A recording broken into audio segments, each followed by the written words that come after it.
Welcome back. I am from biotech sapiens. जो हमने series start की थी CUET PG के पेपर को डिस्कशन करने की, उसमें हमारे बॉटनी के क्वेश्चंस को हमने डिस्कवर कर लिया था, जिसमें हमने पेपर 2023 और 2024 कंप्लीट किए थे। अब हम जोलॉजी पे चलते हैं। 2023 को कंप्लीट करने के बाद आज हम डिस्कस करेंगे 2024 को। ठीक है। तो अब चाहते हैं कि 2025 में और 2026 में अगर आप प्रिपरेशन कर रहे हैं, तो उसको एक्सेल करने के लिए, अपने रिजल्ट को बेहतर करने के लिए आप बायोटेक सिपिन के साथ कांटेक्ट कर सकते हैं। इस नंबर पे आप कॉल कर सकते हैं, गूगल कर सकते हैं और विजिट भी कर सकते हैं। तो चलिए स्टार्ट करते हैं CUET PG जोलॉजी 2024 के पेपर को। Let's start. सबसे पहले फर्स्ट क्वेश्चन के ऊपर चलते हैं। Which of the following statement are true. ठीक है, तो आपको ट्रू स्टेटमेंट के बारे में बताना है और उसमें आपको ऑप्शंस दिए हुए हैं। ठीक है, तो चलिए स्टार्ट करते हैं। Differential gene expression can occur only at a level of transcription. ठीक है। ठीक है, ये फर्स्ट स्टेटमेंट आपको बता रही है। Second, RNA polymerase bind to the promoter region to initiate transcription. Of course जब ट्रांसक्रिप्शन होती है तो RNA पॉलीमरेज कहाँ बाइंड करता है? अपने प्रमोटर रीजन पे बाइंड करता है। तो बी तो स्टेटमेंट करेक्ट है, right. Enhancer regulate the transcription. Of course जो इनहांसर क्या करते हैं? इनहांस करते हैं किसको? ट्रांसक्रिप्शन को। तो कहीं ना कहीं एक रेगुलेशन की तरफ जा रहा है ये, तो ये रेगुलेट भी करेंगे, राइट। तो ये भी करेक्ट है। नेक्स्ट मूव करते हैं हम। Transcription factor can recognise specific sequence of a DNA in heterochromatin. तो देखो, जो हिट्रोक्रोमेटिन रीजन होता है ना, वो क्या होता है? फंक्शनल नहीं होता है। अगर होता भी तो बहुत ही मिनिमम होता है। बट एक्चुअल में जो ट्रांसक्रिप्शन फैक्टर होते हैं वो कहाँ बाइंड करते हैं? वो हिट्रोक्रोमेटिन रीजन में बाइंड नहीं करते हैं। ठीक है, क्योंकि ये बहुत ही कंडेंस्ड रीजन होता है और ये क्रोमोसोम की कहाँ पर प्रेजेंट होता है? ये टीलोमेयर्स पे प्रेजेंट होता है, means at the tip of the chromosome and centromere के पास। ठीक है, तो यहाँ पर प्रेजेंट होता है। ठीक है, तो हाईली कंडेंस होता है। यहाँ पे रेप्लिकेशन ट्रांसक्रिप्शन नहीं हमें देखने को मिलती है। और जो ये वाला एरिया है ना, यहाँ पर ट्रांसक्रिप्शन फैक्टर एक्ट करते हैं और क्या करते हैं? ट्रांसक्रिप्शन करते हैं। ठीक है, रेप्लिकेशन होती है। तो जो डी है वो तो गलत है। अब डी गलत है तो देखो डी कहाँ कहाँ है? डी यहाँ पर है, डी यहाँ पर है, तो ये वाले ऑप्शन तो गलत हो गए। ठीक है, अब देखो, हमने क्या किया था कि बी करेक्ट है, तो बी यहाँ है पर बी यहाँ नहीं है। ठीक है, तो जो करेक्ट आंसर है वो क्या है? टू। अगर यहाँ पर ठीक है, अगर यहाँ पर कोई और रीजन दिया होता, ठीक है, होमोक्रोमैटिन, तो ये डी बी पार्ट सही हो जाता। तो आपको पता लग गया कि हमारा बी सी क्यों सही है और डी क्यों गलत है। ठीक है, और जो फर्स्ट ऑप्शन की बात करें तो उसमें क्या बताया? Differential gene expression can occur only at the level of transcription, but ये ट्रांसक्रिप्शन लेवल पे नहीं होता। ठीक है, अब नेक्स्ट मूव करते हैं हम क्वेश्चन की तरफ। सेकंड है, so which of the following statement are correct regarding immunoglobulins. ठीक है, तो हमें इम्यूनोग्लोबिन के परस्पेक्टिव जो यहाँ पे सीक्वेंस दिए हुए हैं हमारे पास स्टेटमेंट के, बताना है कि क्या सही है क्या नहीं है। तो चलिए स्टार्ट करते हैं। तो immunoglobulin A is is the main class of antibody in secretion such as tears and saliva. ये राइट है। ठीक है, हमें जो IgA है वो हायर अमाउंट में कहाँ देखने को मिलता है? टीयर्स में और सलाइवा में देखने को मिलता है। नेक्स्ट है, IgA is also found in secretion of lungs and intestine. That is also correct. अब नेक्स्ट मूव करते हैं हम सी पे। तो IgA is the first line of defence against the infection at this site. Of course अब देखो, अगर आप कोई इन्फेक्टेड चीज खा रहे हो उसमें है, तो सलाइवा में प्रेजेंट होते हैं, राइट, IgA, तो वो एक्ट करेंगे। तो कहीं ना कहीं क्या, ये फर्स्ट लाइन ऑफ डिफेंस की तरह वर्क कर रहा है। तो सी भी सही है। अब डी की बात करें, तो IG is the main immunoglobulin in the blood stream late in the peripheral immune response. तो ये गलत है। ठीक है, तो करेक्ट ऑप्शन क्या है? A B and C। तो डी क्या है? गलत है। क्लियर। नेक्स्ट मूव करते हैं। जो प्राइमरी रिस्पॉन्स की बात करें ना ब्लड स्ट्रीम में, तो वहां पर क्या प्रेजेंट होता है? IgG। ठीक है, तो वहां पर IgG प्रेजेंट होती है, ना कि IgA।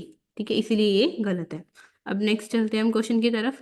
तो ये क्वेश्चन क्या बता रहा है? The correlation between the observed and the predicted value of outcome variable is known as.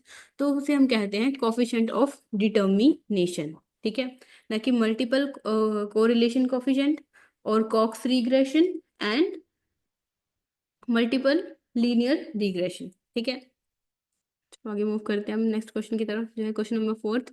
Migratory species poses special preservation challenges, because क्यों पोजेस करती हैं वो, ठीक है। They are endemic and they are especially susceptible to the habitat destruction. Next है, their conservation में require international cooperation when they require habitat in a different countries. Actually में क्या होता है, जो माइग्रेटरी बर्ड्स होती है ना, वो एक प्लेस से अदर प्लेस पे ट्रैवल करती हैं, ठीक है। तो उसमें क्या होता है कि इंटरनेशनल कम्युनिटीज होती हैं जो कि हेल्प करती हैं उनको कंजर्वेशन करने के लिए, ताकि उनकी हंटिंग जो हो कम हो। अब ये बता रहे हैं कि दे आर एंडेमिक, ये तो होगा ही नहीं, ठीक है। और they are often prone population number decline during their long migratory journey, ये भी क्या है, मैच नहीं करा इसमें। They reside in biodiversity hotspot and that are most susceptible to the habitat destruction, that is also incorrect, ठीक है।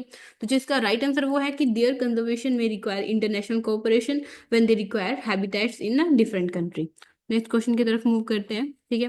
तो ये आपको मैच ऑफ द फॉलोइंग बताई हुई है, जिसमें आपको लिस्ट 1 लिस्ट 2 है, जिसमें आपको एंजाइम्स बताए हुए हैं and the type of reaction catalyse, it means इनके क्या फंक्शन है। तो सबसे पहले हम बात करते हैं कि alcohol dehydrogenase, right, trypsin, hexokinase and pyruvate carboxylase. आपको पता है जो ट्रिप्सिन है वो किस पे वर्क करती है, प्रोटीन पे वर्क करती है, क्लियर।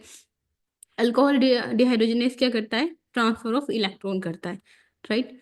और ठीक है, तो और हेक्सोकाइनेस क्या करता है, hexokinase transfer of functional group करता है। और डी जो पायरुवेट कार्बोक्सिलेज है वो क्या करता है, bond formation couple to ATP hydrolysis. तो देखो इन्होंने बिल्कुल एक्यूरेट चीजें पूछी है कि एक्चुअल में जो एंजाइम्स हैं वो कर क्या रहे हैं, ठीक है। तो एक क्या है, टू के साथ, it means transfer of electron, alcohol dehydrogenase. Then another one जो है बी है ट्रिप्सिन, तो वो क्या करता है, हाइड्रोलिसिस रिएक्शंस में पार्टिसिपेट करता है, ठीक है। प्रोटीन की ब्रेक डाउन करता है ये, राइट।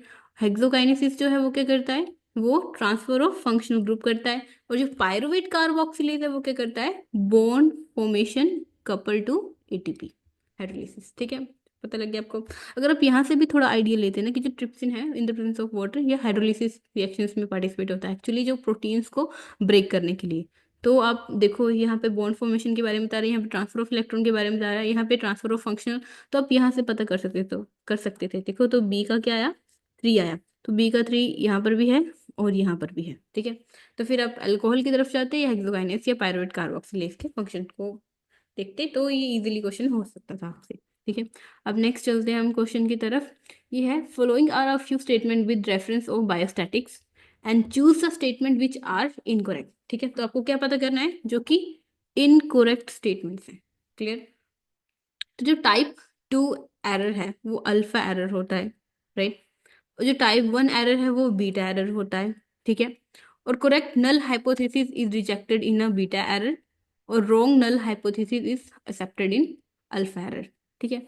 तो इसमें ये सारे के सारे ही ऑप्शंस ऐड हैं, ठीक है। तो इसका जो करेक्ट आंसर है वो है A, B, C and D, clear.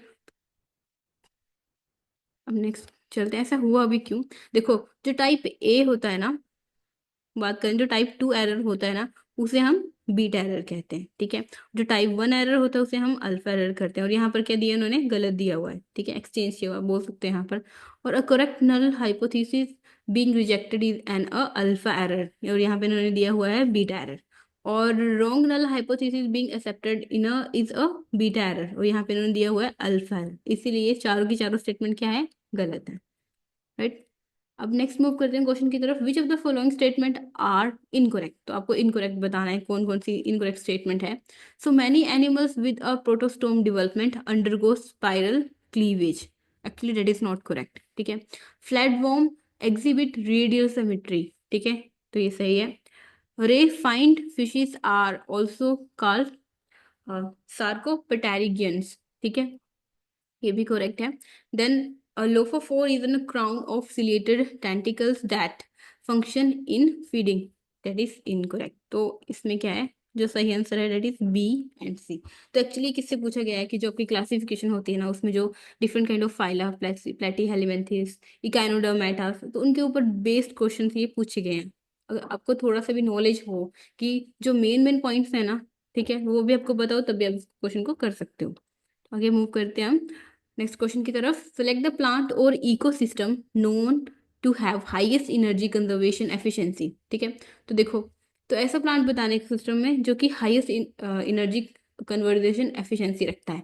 Tropical forest plantation, sugar cane, cornfield या ओपन सी। तो एक्चुअल में इसमें जो प्लांट है वो है शुगर केन। क्यों? क्योंकि इसमें C4 साइकिल जो होती है पाथवे चलता है, और उसमें क्या होता है कि मिनिमम फोटो रेस्पिरेशन होती है, that's why maximise energy conversation होता है इसमें। ठीक है।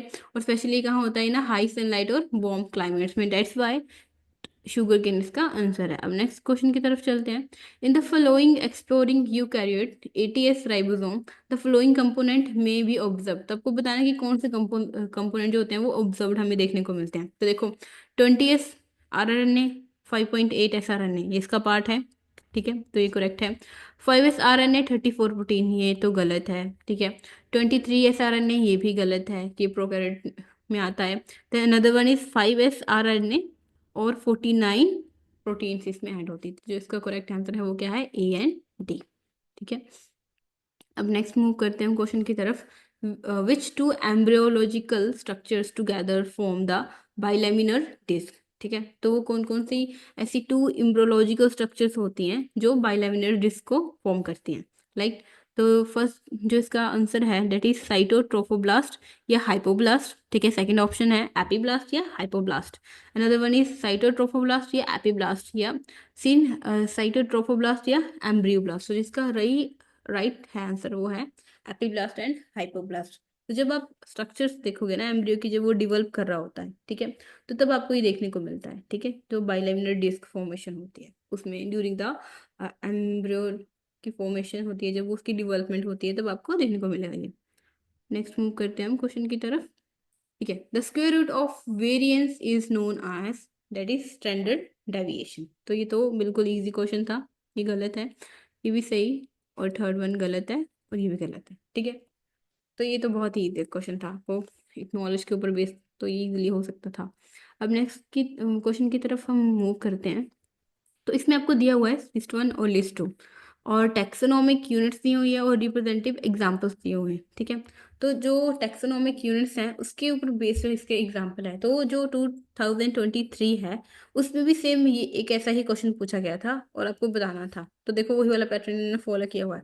तो ब्रैकियोपोड्स में क्या आता है, ठीक है, टीनोफोरा में क्या आता है, निमेट्रिया में क्या आता है, और ओनिकोफोरेंस में क्या आता है। ठीक है, तो आपको हल्का सा भी आइडिया हो, जो टीनोफोरा होता है ना, ठीक है, उसमें प्रेजेंट होती हैं कॉम चली। तो देखो B का 3 कहाँ का है, B का 3 यहाँ है, B का 3 यहाँ है, और B का 3 यहाँ है।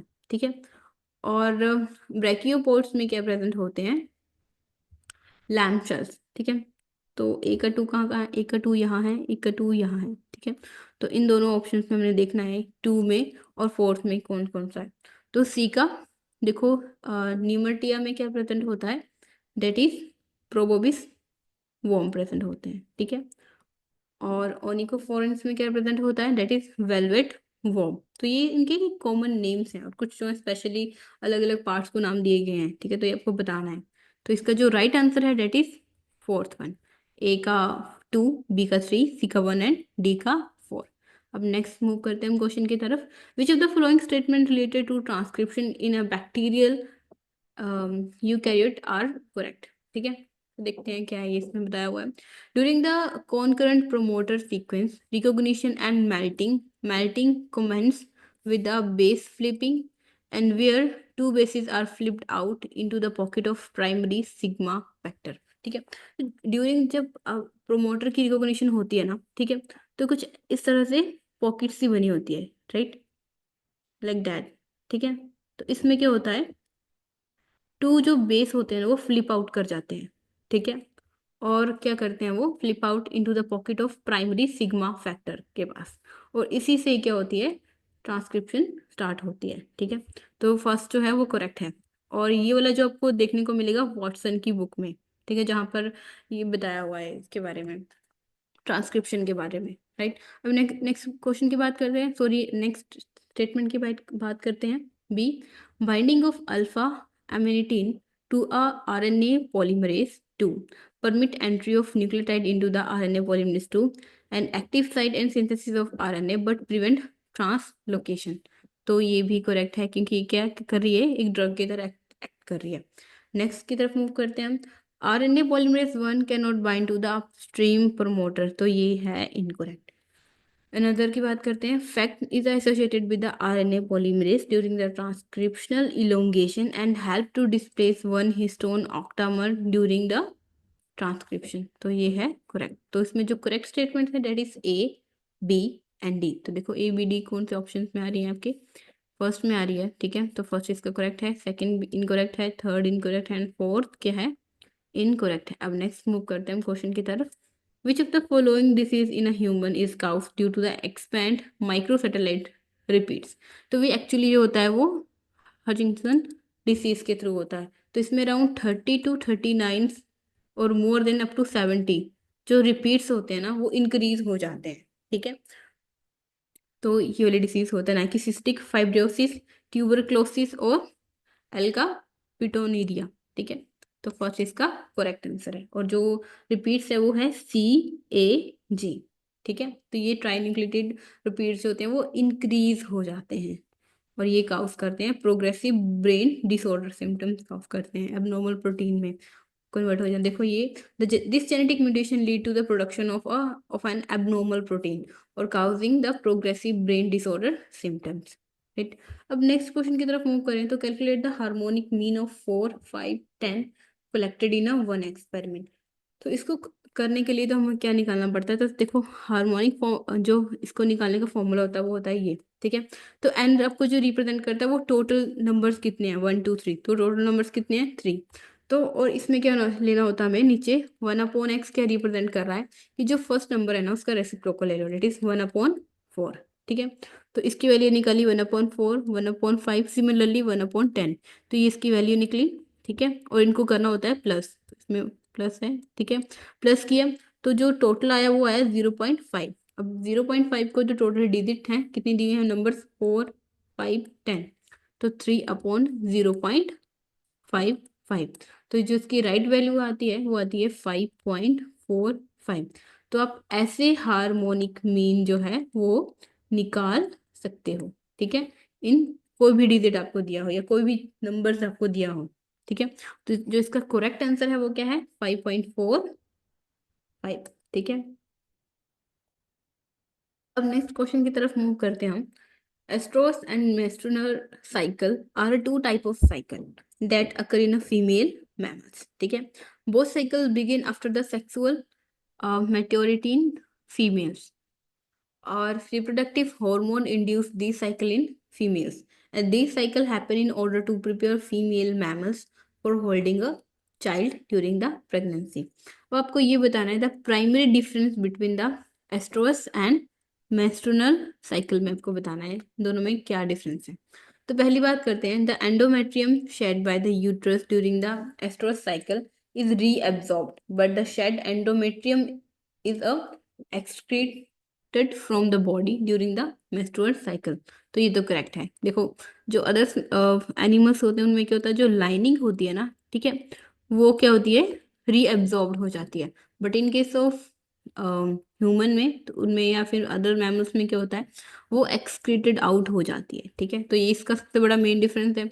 अदर बात करते हैं, जो ऑप्शंस दिए हुए हैं, behavioural changes during the estrous cycle are much less pronounced effect on estrous cycle than they do on menstrual cycle, ठीक है। तो ये तो गलत है। Season and climate have less pronounced effect on estrous cycle than they do on a menstrual cycle, तो ये भी incorrect है। Most estrous cycle are of much longer duration compared to the menstrual cycle, तो ये भी गलत है, ठीक है। तो जिसका राइट आंसर है वो क्या है, फर्स्ट। अब नेक्स्ट मूव करते हैं क्वेश्चन की तरफ, सही फिर आपको मैच द फॉलोइंग है। इसमें आपको ऑर्गेनिज्म दिया हुआ है और नंबर ऑफ क्रोमोसोम बताने हैं। देखो बहुत सिंपल है। तो सबसे पहले है ड्रोसोफिला। तो ड्रोसोफिला में सबसे कम होते हैं क्रोमोसोम, तो उसका नंबर जो होता है वो होता है 8। Then next one is nematode.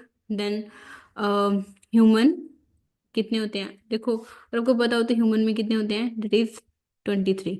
तो सी का 3 कहाँ है, देखो सी का 3 यहाँ है, सी का 3 सब में है, ठीक है। अगर आपको हल्का सा आइडिया हो तो ड्रोसोफिला में अराउंड 8 होते हैं।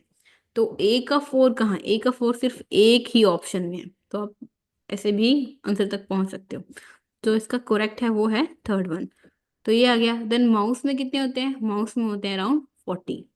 डिप्लॉयड नंबर जो होते हैं 40 होता है, ठीक है। नेक्स्ट मूव करते हैं न्यूमेटोड। तो न्यूमेटोड में होते हैं अराउंड 6। क्लियर, ठीक है। तो ड्रोसोफिला में आपको आइडिया होना चाहिए, ड्रोसोफिला में 8 है। न्यूमेटोड जो से हम बोलते हैं सी एलिगेंस, इस पे बहुत ज़्यादा स्टडी हुई है, ठीक है। और ह्यूमंस के कितने हैं? 23। हैप्लॉइड नंबर देखो यहाँ पे थोड़ा ध्यान रखना, हैप्लॉइड नंबर और डिप्लॉइड नंबर, इसमें कंफ्यूज मत होना, ठीक है। तो इसका करेक्ट आंसर क्या है? Third one. अब नेक्स्ट चलते हैं हम क्वेश्चन की तरफ। तो ये आपको फिर से मैच ऑफ द फॉलोइंग बताया है, इसी पे बेस्ड पिछली बार भी क्वेश्चन आया था। अब देखो इन्होंने मैच द फॉलोइंग में दिया हुआ है। तो अब जब भी जाओगे सी यू सेट पीजी का एग्जाम देने, तो जो पी वाई क्यूज है उसको 2 या 3 इयर्स के सोल्व करके जाना, जिसमें मैक्सिमम क्वेश्चन जो पीछे वाले हैं वो रिपीट होते हैं, बट एक डिफरेंट फॉर्म में रिपीट होते हैं, राइट। तो अब देखते हैं कि लिस्ट वन क्या बता रहा है आपको, स्ट्रक्चर बताया और उसका फंक्शन बताना है। तो असेंडिंग लूप ऑफ हेलेनी क्या फंक्शन करती है? देन डिसेंडिंग लूप ऑफ हेलेनी, देन प्रॉक्सिमल टिब्यूल और collecting ducts. Actually collecting ducts क्या करती हैं, ठीक है। तो देखते हैं इसको, क्या इसका आंसर है। तो जो असेंडिंग लूप ऑफ हेलेनी होती है वो sodium is active thrown out, ठीक है, इसको निकाल देती है सोडियम को। जो डिसेंडिंग लूप ऑफ हेलेनी होती है वो क्या होती है? पैसिव एंट्री ऑफ सोडियम, ठीक है। अगर आपको थोड़ा सा भी आइडिया हो नेफ्रॉन के बारे में, ठीक है, तो उसमें कुछ ऐसी सी स्ट्रक्चर्स होती हैं लूप ऑफ हेलेनी की, राइट। ठीक है, तो ये है आपकी लूप ऑफ हेलेनी, असेंडिंग और डिसेंडिंग, राइट। ये है प्रॉक्सिमल टिब्यूल, ठीक है, और ये है कप, राइट, और ये है आपकी कोलेक्टिंग डक्ट, ठीक है। तो इसमें पूछा कि एक्चुअल में इनमें फंक्शन होता क्या है। और जो कोलेक्टिंग डक्ट होती है वो क्या करती है? Diffusion of water. और प्रॉक्सिमल टिब्यूल्स क्या करते हैं? सी रीएब्जॉर्प्शन ऑफ ग्लूकोज, ठीक है। तो इसका करेक्ट आंसर वो क्या है? वन है। तो देखो बिल्कुल सिंपल था, सिंपल फंक्शन के ऊपर बेस था, आप कर सकते हो इस क्वेश्चन को। नेक्स्ट मूव करते हैं हम, the transition zone in biosphere. जो ट्रांजिशन जोन होता है बायोस्फीयर में वो क्या होता है, ठीक है। तो देखो और आपको आइडिया हो तो देखो ये होता है कोर। कोई भी अगर कोई रीजन है बायोस्फीयर में तो जो मिडविन वाला होगा वो होगा कोर, राइट, जिसमें मैक्सिमम जो एक्टिविटी होती है ह्यूमन की वो नहीं हमें देखने को मिलती है, राइट। उसके बाद आता है बफर जोन। बफर जोन में आप क्या कर सकते हो? फोटोग्राफी कर सकते हो, क्लियर, घर भी बना सकते हैं। और एक होता है ट्रांजिशन जोन, ठीक है। तो इन्होंने पूछा कि जो ट्रांजिशन जोन है वो बायोस्फीयर रिजर्व में कहाँ पे प्रेजेंट होता है। जो ट्रांजिशन जोन प्रेजेंट होता है फर्स्ट पे, ठीक है। उसके बाद आता है आपका बफर जोन, उसके बाद आता है आपका कोर, जहाँ पे जो ह्यूमंस की एक्टिविटी है वो रिस्ट्रिक्टेड होती है, क्लियर। तो बफर जोन क्या है? जो सॉरी जो ट्रांजिशन जोन क्या है? Is the outer most zone of biosphere reserve. अब देखो किस तरह से आपको दिया है, cover the buffer zone and lies in between the buffer zone and core zone. तो ये है incorrect. Cover the core zone and lies in lie in between the core zone and the buffer zone, that is also incorrect. In the inner most zone of biosphere, that is also incorrect, ठीक है। तो right answer क्या है इसका? Fourth है। अब next चलते हैं, ये भी आपको मैच द फॉलोइंग दिया है, इसमें स्पीशीज के बारे में बताया हुआ है, ठीक है। Identifying the characters of a species. तो इसमें क्या है? Allopatric species, sympatric species, sibling species and पैरापैट्रिक species, ठीक है। तो सबसे बात करते हैं हम पहले एलोपैट्रिक स्पीशीज की। तो एलोपैट्रिक स्पीशीज क्या होती हैं? ऐसी स्पीशीज जो कि species inhabiting different geographical area. For example जैसे कि बात करते हैं हम माउंटेन की, तो एक स्पीशीज जो स्पैरो की यहाँ रहती है, ठीक है, और एक स्पीशीज जो स्पैरो की यहाँ पे रहती है, ठीक है। तो क्या हुआ? डिफरेंट होगी ना, ठीक है। जियोग्राफिकल एरियाज डिफरेंट है, ये माउंटेन है, हिली एरिया है, और ये ग्राउंड एरिया है, ठीक है। तो इसको हम कहते हैं allopatric species. Then another one है सिम्पैट्रिक स्पीशीज। सिम्पैट्रिक स्पीशीज में क्या होता है?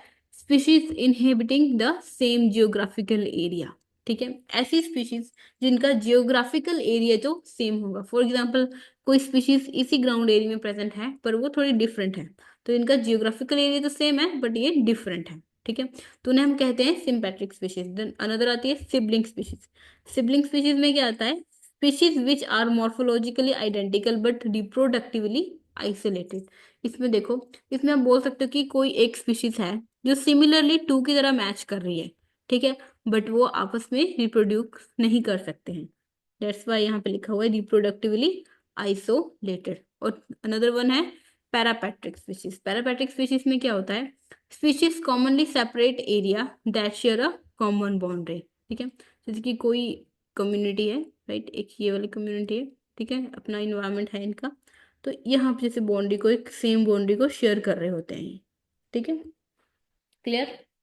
तो इसका जो राइट आंसर है वो क्या है, फर्स्ट है। नेक्स्ट मूव करते हैं हम।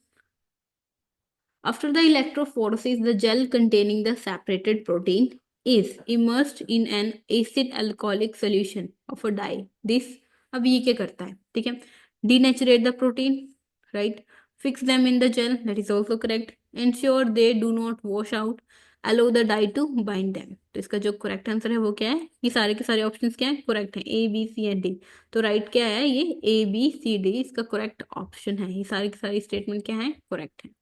अब नेक्स्ट करते हैं मूव, ठीक है। Read the following structure with which is the combination of clinical syndrome.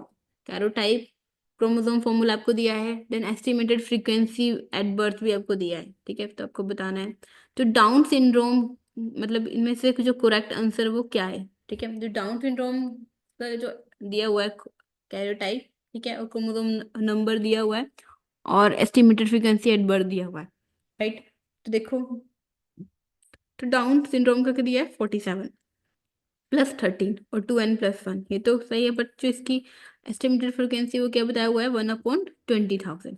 Then पिटाउ syndrome, ठीक है, तो ये कहाँ पर होता है, ये भी 47 इसका नंबर दिया हुआ है, 21 दिया हुआ है, तो ये तो गलत है, क्योंकि 21 किसका होता है, डाउन सिंड्रोम का होता है। तो n+1 मीन्स एक एक्स्ट्रा क्रोमोसोम ऐड तो होता है, और इसका जो क्या है, 1/2000 दिया हुआ है फ्रीक्वेंसी जो है, ठीक है, होने की। देन अनदर वन जो है एडवर्ड सिंड्रोम, तो ये 18 क्रोमोसोम पे होता है, ठीक है, और जो आपको पता है डाउन सिंड्रोम 21 पे होता है, एडवर्ड होता है वो 18 पे होता है, ठीक है। तो ये 47 क्रोमोसोम, इसमें भी एक एडिशनल क्रोमोसोम ऐड होता है, जिसकी फ्रीक्वेंसी होती है वो होती है 1/8000, तो सी तो करेक्ट है, ठीक है। जो अनदर वन है क्लिफेंटर सिंड्रोम, इसमें 47 क्रोमोसोम हो जाते हैं, ठीक है, और इसमें क्या होता है, एक एक्स्ट्रा एक्स क्रोमोसोम आ जाता है, तो 2n+1 सही है। उसकी जो फ्रीक्वेंसी होने की होती है पॉपुलेशन में, that is about 1/500 male birth, ठीक है। तो देखो करेक्ट आंसर क्या है, सी एंड डी। बताओ क्यों गलत है, क्योंकि 13 क्रोमोसोम पे होता है, ठीक है, और डाउन सिंड्रोम किस पे होता है, 21 पे होता है, तो ये तो गलत है, ठीक है, और बाकी ये सही है। और ये सभी किससे रिलेटेड थे, एक एक्स्ट्रा क्रोमोसोम से रिलेटेड, ठीक है, एडिशनल हो रही थी इनमें, ठीक है, मोनोसोमी। अब नेक्स्ट मूव करते हैं हम क्वेश्चन की तरफ। ये आपको बताए हुए कोएंजाइम्स और उनके प्रिकर्सर बताए हुए हैं, और आपको मैच ऑफ द फॉलोइंग देखना है कि कौन सा सही है। तो कोएंजाइम ए किसका कोएंजाइम है, मतलब ए क्या है, ये कोएंजाइम ए किस में आता है, ये विटामिन बी 1 में, पैंथोथेनिक एसिड में, विटामिन बी 2 में, और नियासिन में। तो जो ए आता है वो पेंटाथोनिक एसिड, वो ये है B5, right. Then FAD and FMN किस में आता है, तो ये आती है विटामिन B2 में आता है, ठीक है। देन NAD और NADP पॉजिटिव भी किस में आता है, तो ये आता है नियासिन में। और थायमीन पायरोफॉस्फेट किस में आता है, विटामिन B1 में, ठीक है। तो ये इंजाइम्स, कोई इंजाइम्स किसके ऊपर बेस्ड है, विटामिन पे। तो अब विटामिन के टेबल्स को लर्न करना, ठीक है, कौन से डिसीज कोज करते हैं, कौन से इसमें कौन एंजाइम प्रेजेंट होते हैं, ठीक है, और इनके नेम क्या है, कि B1 को और क्या बोला जाता है, क्लियर। चलिए अब आगे मूव करते हैं हम क्वेश्चन की तरफ। Which of the following is a feature of stable community. तो ऐसे कौन सा फीचर जो स्टेबल कम्युनिटी को रिप्रेजेंट कर रहा है, susceptible to the invasion by alien species. देखो, और कोई कम्युनिटी है, राइट, ठीक है, इसमें अलग अलग पॉपुलेशन है,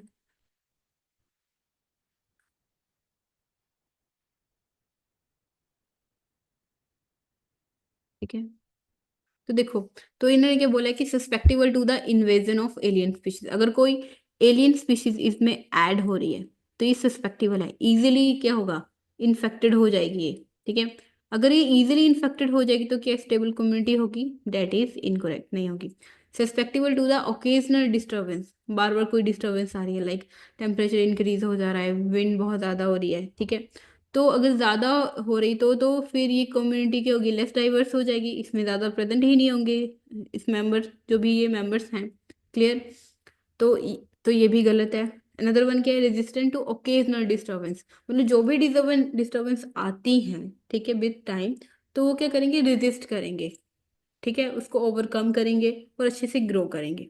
राइट, इट मे बी आप प्लांट्स के केसेस में ले सकते हो या एनिमल के केसेस में ले सकते हो। Another one is more variation in the productivity, तो ये है गलत, ज़्यादा वेरिएशन नहीं हमें देखने को मिलती है। ठीक है, अब नेक्स्ट मूव करते हैं।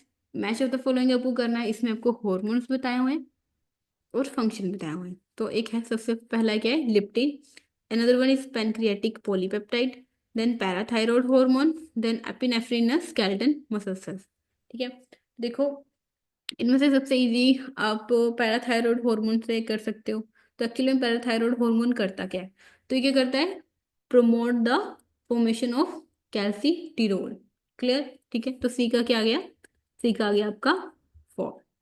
अब नेक्स्ट मूव करते हैं हम, पैनक्रियाटिक पॉलीपेप्टाइड क्या करता है, तो इस ये क्या करता है, इनहिबिट द सोमैटोस्टैटिन सिक्रीशन। तो बी का क्या क्या आ गया आपका 3। क्लियर। अब है लिप्टिन हार्मोन, तो लिप्टिन हार्मोन क्या करता है, सुप्रेस द एपेटाइट, तो ये एपेटाइट को सुप्रेस करके रखता है।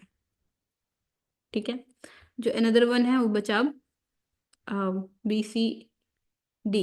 ठीक है, तो एपिनेफ्रिन स्केलेटल मसल क्या करता है, conversion of glucose to glucose 6 phosphate. तो क्या आ गया इसका, डी का 1। तो ये सिर्फ एक ही ऐसा ऑप्शन है, वो है fourth one. Clear. Next move करते हैं हम क्वेश्चन की तरफ। Which of the following statement made with regard to plasmid incompatibility are true. ठीक है, तो ऐसी स्टेटमेंट बतानी है जो made with the regards to the plasmid incompatibility के बारे में। तो पहली बात करते हैं हम पहले स्टेटमेंट के ऊपर, plasmids having the same origin of replication belong to the same incompatibility group. ठीक है, plasmid having a different origin of replication belong to the same incompatibility group, तो ये गलत है। अनदर वन क्या है, plasmid of the same incompatibility group are compatible, तो ये भी गलत है। अनदर वन है, plasmid of the same incompatibility group are incompatible. Clear, तो जो इसका राइट आंसर है वो क्या है, ए एंड डी। ठीक है, अब नेक्स्ट मूव करते हैं हम क्वेश्चन की तरफ। Bacterial produce an enzyme methylase which mainly play a role in, वो क्या करता है, मॉडिफिकेशन करता है डीएनए में, मिथाइल को ऐड करता है, ना कि कटिंग ऑफ डीएनए करता है, रिपेयर ऑफ डीएनए करता है या रीअरेंजमेंट ऑफ डीएनए करता है। तो आपको पता है कटिंग ऑफ डीएनए कौन से करते हैं, एंडोन्यूक्लियस या एक्सोन्यूक्लियस। ठीक है, रिपेयर के लिए अलग रिपेयर प्रोटीन्स होती हैं, राइट, और रीअरेंजमेंट ऑफ डीएनए के लिए भी अलग प्रोटीन्स होते हैं। तो ये क्या करता है, सिर्फ मॉडिफिकेशन करता है। तो मॉडिफिकेशन किस लिए किया जाता है, ताकि जो एक्स्ट्रा सेलुलर या कोई एक्सोन्यूक्लियस या एंडोन्यूक्लियस प्रोटीन्स आए तो उस पर अटैक ना कर पाए, इसलिए जो बैक्टीरिया है वो मिथाइलेस इंजाइम्स के थ्रू अपने डीएनए में मॉडिफिकेशन करवाता है। क्लियर। अब नेक्स्ट मूव करते हैं हम क्वेश्चन की तरफ। Following the statement are with the reference to the oogonia, which of the this is incorrect. तो आपको इनकोरेक्ट स्टेटमेंट बतानी है किसके रिगार्ड में, जो कि रेफरेंस ऑफ ऊगोनिया है, राइट। तो देखो चलते हैं हम इसकी तरफ। Common fate of oogonia is a death by apoptosis. Clear. Next चलते हैं हम, oogonia are able to undergo the mitotic division, नहीं गलत है ये। ठीक है, सही है ये। ठीक है, आपको क्या बताना है, इनकोरेक्ट बताना है। ठीक है, आपको पता है विद टाइम उगोनिया क्या होता है, उसकी एपोप्टोसिस हो जाती है, डेथ हो जाती है, और ये माइटोटिक्स डिवीजन शो करता है। Number of उगोनिया grow especially during the puberty, नहीं ये है इनकोरेक्ट। ठीक है, उगोनिया आर डिप्लॉइड सेल, तो ये भी करेक्ट है। तो जो इनकोरेक्ट स्टेटमेंट है वो क्या है, थर्ड वन। क्लियर। अब नेक्स्ट चलते हैं। एक्चुअली में होता क्या है, जो प्यूबर्टी में तो नहीं होता, पर जब ड्यूरिंग द एम्ब्रियो डेवलपमेंट होती है ना फीमेल्स में, ठीक है, जब फीटस बनता है, ठीक है, तो उसी टाइम पे क्या होता है, जितने भी ओगोनिया बनने होते हैं अप टू लाइफ तक, ठीक है, तो वो बन जाते हैं। क्लियर। ठीक है। तो ये जो स्टेटमेंट इन्होंने दी है, number of begonia grow especially during the poverty, तो ये क्या है, इनकरेक्ट है। अब नेक्स्ट मूव करते हैं हम क्वेश्चन की तरफ। ये भी आपको मैच ऑफ द फॉलोइंग दिए, आपको बताना है। मैमेलियन ऑर्डर दिया है और इसकी कुछ एग्जांपल्स है वो आपको बताने हैं, ठीक है। तो पैरिसो डेक्टाइला, ये ऑर्डर, इसमें कौन से आते हैं एग्जांपल्स। देन प्रीमेट्स में कौन से आते हैं, उसके बाद लोगोमॉर्फा में क्या आता है, देन रोडेंटिया में क्या आता है। तो आपको थोड़ा सा भी आइडिया, जो प्राइमेट्स होते हैं ना उसमें जैसे एप्स एप्स आते हैं, ठीक है। तो बी का क्या हो सकता है, टू, लैमूर, ठीक है। तो इसमें क्या होगा, लैमूर। क्लियर। और देखो बी का टू कहाँ कहाँ है, बी का टू सिर्फ एक ही ऐसा ऑप्शन है। तो देखो अगर तुमको थोड़ा सा भी आइडिया है तो आप इसको इजीली कर सकते हो, ठीक है। अब नेक्स्ट करते हैं मूव। ए का क्या होगा, ए का है थ्री। तो इसमें जो आते हैं वो राइनोसिरोस आते हैं, राइट। देन अनदर है लोगोमोर्फा, सी।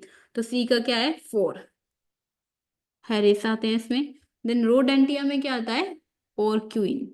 क्लियर। तो यहाँ से जिसका राइट बनता है ऑप्शन करेक्ट है वो है फोर्थ वन। चलो अब नेक्स्ट मूव करते हैं क्वेश्चन की तरफ। N linked glycosylation is protein of eukaryote in initiated in a endoplasmic reticulum, इसमें होती है एन लिंक्ड ग्लाइकोसाइलेशन, ठीक है। ग्लाइकोसाइलेशन होती है, ठीक है। और जो गोल्जाई में होती है that is O linked glycosylation होती है, देखने को मिलती है, ठीक है। तो देखो ऑप्शन क्या क्या दिए हैं आपको, endoplasmic reticulum, Golgi apparatus, inside the nucleus और विद इन द एंडोसोम, तो ये तो गलत है, ये भी गलत है। हाँ, अब इसमें कंफ्यूजन में हो सकता था आपको कि गोल्जाई बॉडी में हो सकता है या फिर एंडोप्लाज्मिक रेटिकुलम में। तो देखो जो प्रोटीन की मॉडिफिकेशन होनी होती है ना, तो वो कैसे होती है, एंडोप्लाज्मिक रेटिकुलम से होके वो गोल्जाई की तरफ जाती है। तो पहले एन आता है फिर ओ आता है, तो एन लिंक्ड होगी ईआर में, ओ लिंक्ड होगी गोल्जाई में, ठीक है। तो यहाँ से ये वाला क्लियर है, आपके कॉन्सेप्ट के ऊपर बेस्ड था ये क्वेश्चन। अब नेक्स्ट मूव करते हैं क्वेश्चन की तरफ। Place the step in a temporal order first to last, ठीक है। अब देखो क्या क्या दिया है इसमें, exocytosis of synaptical vesicles, binding of neurotransmitter molecule to its receptor, then opening of voltage gated calcium channels, then opening of sodium channels and influx of sodium, and the one is generation of post synaptic potential। तो देखो सबसे पहले क्या होता है, क्या होना चाहिए, पहले तो चैनल्स ओपन होते हैं, तो क्या होगा, opening of voltage gated calcium to positive channel, तो सबसे पहले क्या आएगा, सी आएगा। फिर उसके बाद क्या होता है, एक्सोसाइटोसिस ऑफ सिनेप्टिकल वेसिस, ठीक है, ई ए। फिर एक्सोसाइटोसिस होगी, जो भी सिनेप्टिकल वेसिकल्स होंगी ना, ठीक है, उनकी क्या होगी, एक्सोसाइटोसिस होगी, ठीक है। फिर उसके बाद क्या होगी, जो भी केमिकल्स रिलीज होगा वो रिसेप्टर के साथ बाइंड करेगा, ठीक है। फिर उसके पास क्या होगा, neuro binding of neurotransmitter molecule to its receptor, तो ठीक है, जो सिनेप्टिकल वेसिकल्स जो होंगी वो ब्रेक होंगी और यहाँ पे इसके रिसेप्टर प्रेजेंट होंगे, फिर रिसेप्टर के साथ ये बाइंड करेगा, तो सी ए बी आया। फिर उसके बाद क्या होता है, ओपनिंग, जैसे ये बाइंड करेगा तो अनदर साइड पे जो होगा ओपनिंग ऑफ चैनल्स होंगे, सोडियम चैनल्स और इनफ्लक्स ऑफ सोडियम आइंस, फिर क्या होगा, डी। और एट द एंड क्या होता है, generation of post synaptic potential, that is E. तो देखो यहाँ से कोई सिग्नल चला था, क्लियर, चला, ओपनिंग हुई वोल्टेज गेटेड कैल्शियम चैनल्स की, फिर एक्सोसाइटोसिस हुई सिनेप्टिकल वेसिकल्स की जिसमें कि न्यूरोट्रांसमीटर था, ठीक है, जिससे कि ग्लाइसिन आ गया, राइट। फिर फिर क्या होता है, यहाँ पे जो रिसेप्टर प्रेजेंट होते हैं, पोस्ट सिनेप्टिक जो एरिया होता है वहाँ पे रिसेप्टर प्रेजेंट होते हैं, वो क्या करते हैं, बाइंड करते हैं अपने लाइगेंड के साथ और न्यूरोट्रांसमीटर के साथ। फिर क्या होता है आगे का प्रोसेस, फिर ओपनिंग ऑफ चैनल्स होती है और generation of post synaptic potential की होती है। जो इसमें करेक्ट आंसर है वो क्या है, सी ए बी डी ई, ठीक है। तो ये भी आपका कॉन्सेप्ट के ऊपर बेस्ड क्वेश्चन था, अच्छा क्वेश्चन था। और ये तो ये आप देख सकते हो, देखो कैसे चला हुआ है ये प्रोसेस। अब नेक्स्ट मूव करते हैं हम क्वेश्चन की तरफ। Dung beetles live in a region where cattles graze, quickly burying and recycling cattle droppings. Because of the dung beetles activity, breeding habit for disease carrying fly are reduced and the plants upon which cattle feed are nourished. The relationship between the dung beetle and the disease carrying fly is a type of, कौन सा इसमें आता है, तो इसमें आता है inter specific competition, क्योंकि डंग बीटल एक अलग है और डिसीज कैरिंग फ्लाई एक अलग स्पीशीज है। ठीक है। म्यूचुअलिज्म में क्या होता है, बहुत पॉजिटिव पॉजिटिव रिलेशनशिप में होते हैं, बेनिफिशियल है। कोमेंसलिज्म में क्या होता है, एक को बेनिफिट हो रहा होता है और एक को कोई बेनिफिट नहीं हो रहा होता है। और इंट्रास्पेसिफिक कंपटीशन में क्या होता है कि स्पीशीज, कोई एक स्पीशीज फॉर एग्जांपल स्पीशीज बन लेते हैं, इसी के ही इंडिविजुअल आपस में compete कर रहे हैं। ठीक है, जैसे स्पीशीज वन compete किसके साथ कर रहा है, स्पीशीज टू के साथ कर रहा है, वन के साथ कर रहा है। But in case of inter specific competition में क्या होता है, जिसमें कि स्पीशीज वन के या फिर स्पीशीज टू या थ्री, मैनी स्पीशीज, मतलब दो स्पीशीज आपस में compete कर रही होती हैं, तो ये आता है इंटर स्पेसिफिक कंपटीशन। ठीक है, अब आगे मूव करते हैं हम क्वेश्चन की तरफ। Select the correct statement about the membrane transport. तो जो मेम्ब्रेन ट्रांसपोर्ट के ऊपर बेस्ड कुछ स्टेटमेंट्स हैं, आपको ये बताना है कि इनमें से जो करेक्ट है वो कौन कौन सी है। तो सबसे पहले मूव करते हैं हम फर्स्ट की तरफ। A, channel protein form open pores and through which suitably sized molecule ions can cross the membrane. That is correct. Then another one is a carrier protein selectively bind specific molecule, transport them across the membrane by undergoing the conformational changes. तो ये correct है। ठीक है, जो carrier proteins होती है ना, they are specific. ठीक है, तो ये स्पेसिफिक होती हैं, अपने पर्टिकुलर किसी मॉलिक्यूल के साथ बाइंड करेंगी। But in case of the channel proteins, वो उनमें ऐसा नहीं होता है। ठीक है, उनमें स्पेसिफिसिटी होती है पर बहुत कम हमें देखने को मिलती है। और अनदर की बात करते हैं, सी की। तो transport of molecule across the membrane through the channel protein and a carrier protein always involve active transport. तो ये तो गलत है। चैनल में हम पैसिव लेके चलते हैं जनरली। ठीक है, और कैरियर प्रोटीन्स में हम एक्टिव लेके चलते हैं। इसमें क्या होता है, एटीपी की रिक्वायरमेंट होती है ट्रांसपोर्ट करने के लिए अक्रॉस द मेम्ब्रेन। तो सी तो गलत है। Small uncharge molecule can diffuse freely through the phospholipid bilayer. ठीक है, तो ऑफकोर्स जो स्मॉल अनचार्ज मॉलिक्यूल्स होते हैं ना, जैसे कि गैसेज होती हैं, जैसे कि सीओ अनचार्ज हैं, तो ये जो प्लाज्मा मेम्ब्रेन है ना, तो इसमें ये इजीली डिफ्यूज कर जाती हैं, क्योंकि ऑफकोर्स जो फॉस्फोलिपिड है मीन्स लिपिड, तो वो भी क्या है, एक हाइड्रोफोबिक मॉलिक्यूल है। अनचार्ज भी एक हाइड्रोफोबिक मॉलिक्यूल की तरह ही एक्ट करता है, क्योंकि पोलर नहीं है इसीलिए। ठीक है, तो ये नॉन पोलर है, तो नॉन पोलर कौन सी प्रॉपर्टी यहाँ पे आती है, लाइक डिजोल्व लाइक, तो इसीलिए ये इजीली मूव कर जाती है। तो इसका जो करेक्ट आंसर है वो क्या है, A, B and D. Next move करते हैं हम क्वेश्चन की तरफ। In a glucose density gradient, what is the order of organelle sedimentation from the lower to higher concentration of sucrose। तो उसमें क्या होता है, गोलजाई होती है। ठीक है, फिर होता है smooth endoplasmic reticulum, then rough endoplasmic reticulum. तो ये सुक्रोज डेंसिटी ग्रेडियंट इसके अकॉर्डिंग ये वाला सेट होता है। तो इसका करेक्ट आंसर क्या है, गोलजाई बॉडी, फिर smooth endoplasmic reticulum and then rough endoplasmic reticulum. ठीक है, नेक्स्ट मूव करते हैं हम क्वेश्चन की तरफ। Arrange the flowing of evolutionary event in the history of horse evolution chronologically. ठीक है, तो आपको बताना है कि हॉर्स का इवोल्यूशन कैसा हुआ। ठीक है, तो और कुछ टाइप्स बताई हुई, तो सबसे पहले टाइप्स क्या है उसको अरेंज करके हमें बताना है। तो सबसे पहले आती है हायकोथीरियम आता है। ठीक है, उसके बाद आती है इकोहिपस आता है, फिर उसके बाद आता है आपका Miohippus and then another one is Merychippus. ठीक है, तो क्या है इसका ऑप्शन सीक्वेंस में, ये वाला C, B, A and D. Clear. अब नेक्स्ट मूव करते हैं क्वेश्चन की तरफ। The following is the list of step involve in the transfer of bacterial DNA by generalized transduction. तो which is option represent the correct step, sequence of step. तो इसमें भी आपको सीक्वेंस ऑफ स्टेप के बारे में बताना है। तो चलो देखते हैं इसमें कौन कौन से और किस तरह से अरेंज करना है हमको। तो ए क्या बोल रहा है आपको, packaging of host genome DNA fragment into a P1 phase head. ठीक है, तो ये है तो है स्टेप बट कहीं बीच का है। तो injection of DNA of transduction particle into a bacterial host, injection of P1 phase DNA into a bacterial host. तो देखो सबसे पहले तो इन्फेक्ट करेगा ना, तो सबसे पहले क्या होगा, जो भी P1 फेज है, जो भी फेज है, वो अपने डीएनए को कहाँ इंजेक्ट करेगा, बैक्टीरियल होस्ट में, मतलब इन्फेक्ट करेगा।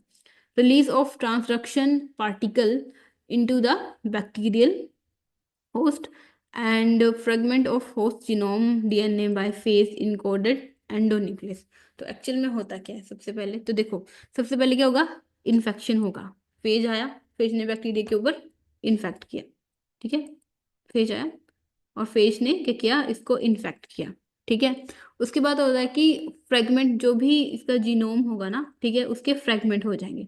और फ्रेगमेंट कैसे होंगे, जो फेज का एंडोन्यूक्लियस है वो फ्रेगमेंट करेगा। फिर उसके बाद क्या होता है, packaging of host genome DNA fragment into into a P1 phase head में होती है, ठीक है। सी, ई, देन ए, फिर उसके बाद आता है D, the release of transducing particle into the bacterial host, and last में आता है B, injection of DNA of transducing particle into the bacterial host. मतलब जो लास्ट में, जैसे कि यहाँ पर बन गया, फिर से यहाँ से रिलीज हो गए स्मॉल स्मॉल, आप बोल सकते हो, ठीक है, फेजिस, ठीक है। और फेजिस ने फिर से किसको इन्फेक्ट कर दिया, बैक्टीरिया को इन्फेक्ट कर दिया, ठीक है। तो ऐसे साइकिल चलती है। जो जिसका करेक्ट ऑर्डर है वो है CEADB, ठीक है। तो ये भी आपका कॉन्सेप्ट बेस्ड क्वेश्चन था। अगर आपको पता हो कि कैसे बैक्टीरियोफेजिस जो हैं वो रिस्पॉन्सिबल होते हैं, बैक्टीरिया को काउज करते हैं, ट्रांसडक्शन प्रोसेस शो करते हैं, तो इसके ऊपर भी 2023 में क्वेश्चन आया हुआ था। तो देखो इसी पे बेस्ड था ये, ऐसा ही। तो पिछला ही कुछ कुछ रिपीट इन्होंने किया हुआ है। अनदर मूव करते हैं हम। Arrange the following animals on the basis of their phyla according to increasing level of complexity, ठीक है। तो जो मोर कॉम्प्लेक्स है वो सबसे टॉप पर आएगा, जो लेस कॉम्प्लेक्स है वो सबसे नीचे आएगा। तो आपको बेस्ड करना हुआ है। तो सबसे पहले जो होता है वो होता है EU प्लेक्टेला। तो ये आपका मेमोरी बेस्ड क्वेश्चन था। Then another is E Physalia, then B Nereis, and then Dentalium, then Scolopendra. तो ये आपका मेमोरी बेस्ड था। अगर आपको पता हो तभी आप इस क्वेश्चन को सोल्व कर सकते हो। तो जिसका एक्चुअल ऑर्डर है वो क्या है, DEBCA। नेक्स्ट मूव करते हैं हम क्वेश्चन की तरफ। A student was asked to clone a DNA fragment flanked by the Bam H1, ये इसकी साइट है, इंस्पेक्ट करता है ये, into a vector but with a Bgl Bijigil, Bigil, the cloning was successful, and these two restriction enzymes are known to create the compatible sites. Based on this, what will be the restriction site of configuration of these two enzymes indicate the point of enzymatic cleavage? तो इसमें जो cleavage होती है वो कुछ ऐसे देखने को मिलती है, GGA-TTC एंड GAT-CT। क्लियर, ठीक है। तो इसका जो करेक्ट आंसर है वो है सेकंड। अब नेक्स्ट मूव करते हैं हम क्वेश्चन की तरफ। Sickle cell anaemia is the disease characterized by the patient's erythrocytes, right. इसमें क्या होते हैं, जो सिकल, जो कनकेव शेप होती है वो RBC की, वो सिकल हो जाती है, ठीक है। And having a characteristic sickle or crescent shape, moon like shape, and select the correct statement about the disease. तो आपको बताना कि कौन सी करेक्ट स्टेटमेंट है। Deletion of glutamic acid from the 6th position of the beta chain, substitution of hydrophobic residue by the polar one, substitution of polar residues by the hydrophobic one, ठीक है। तो उसमें क्या होता है, जो ग्लूटामिक एसिड होता है वो क्या होता है इसमें, where glutamic acid, a polar amino acid at the 6th position of a beta chain, is replaced by the hydrophobic amino acid, that is valine, right। और इसी की वजह से क्या होता है, सिकल सेल अनीमिया होता है। तो थर्ड जो क्या है इसका करेक्ट आंसर है, राइट। नेक्स्ट मूव करते हैं हम क्वेश्चन की तरफ। Which of the following statement is true concerning the infrared spectroscopy, means IR spectroscopy के बारे में को बताना है। Functional group can be identified by the looking in the fingerprint region of a spectrum, ठीक है। तो एक्चुअल में अगर आप देखोगे ना तो IR का दो रीजन होते हैं, ठीक है, जिसमें थोड़ी थोड़ी वेरिएशंस होती है, में बहुत ही ज़्यादा वेरिएशंस होती हैं। तो अब देख के हाँ हल्का सा आइडिया तो आप लगा सकते हो, पर एक्चुअल में करेक्ट आप नहीं कर सकते, क्योंकि यहाँ बहुत सारी रेंजेस दी होती हैं फंक्शनल ग्रुप की।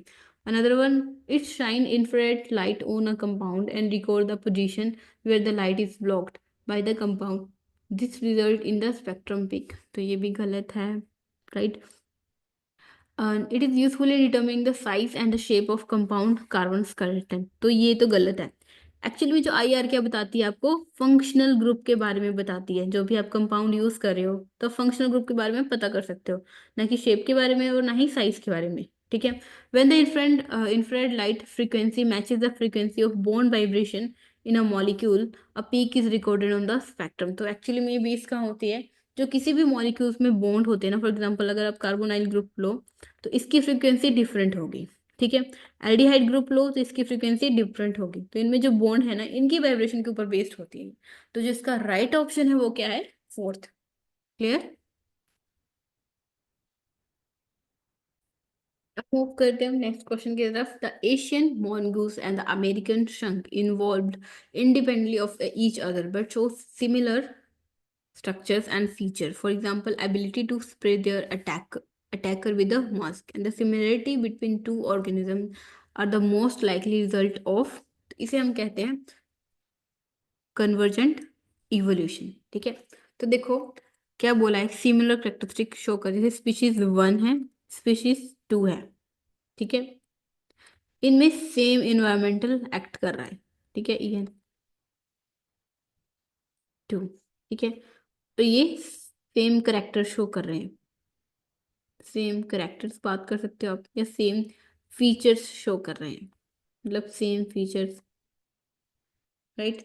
तो ऐसे वो कन्वर्ज हो जा रहे हैं आके। ठीक है, एक पॉइंट पे, तो इसको बोलते हैं हम कन्वर्जेंट इवोल्यूशन। और ऑप्शन में आपको क्या दिया है, जेनेटिक ड्रिफ्ट। तो जेनेटिक ड्रिफ्ट जो है ये गलत है। क्यों? तो जेनेटिक ड्रिफ्ट में क्या होता है कि एक पॉपुलेशन का स्मॉल पार्ट मूव कर जाता है, ड्रिफ्ट हो जाता है। अनदर वन होता है डाइवर्जेंट इवोल्यूशन। डाइवर्जेंट में क्या होता है कि डाइवर्स हो जाते हैं, जैसे कॉमन एंसेस्टर हो, यहाँ से मूव करके कुछ पॉपुलेशन यहाँ मूव करी, मतलब डाइवर्स होगी। तो ये तो गलत है। ठीक है, इसमें क्या बता रहे हैं कि सिमिलर कैरेक्टरिस्टिक्स जो हैं शो हो रहे हैं, फीचर सेम हो रहे हैं उनके एट द।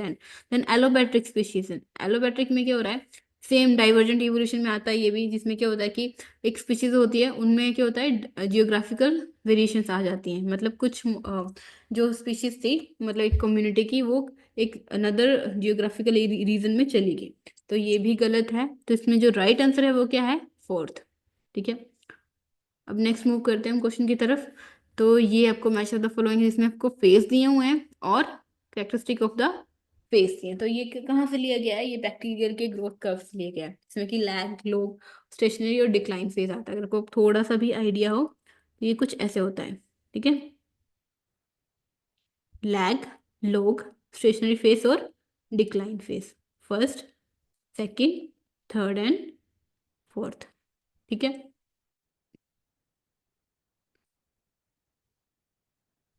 क्लियर।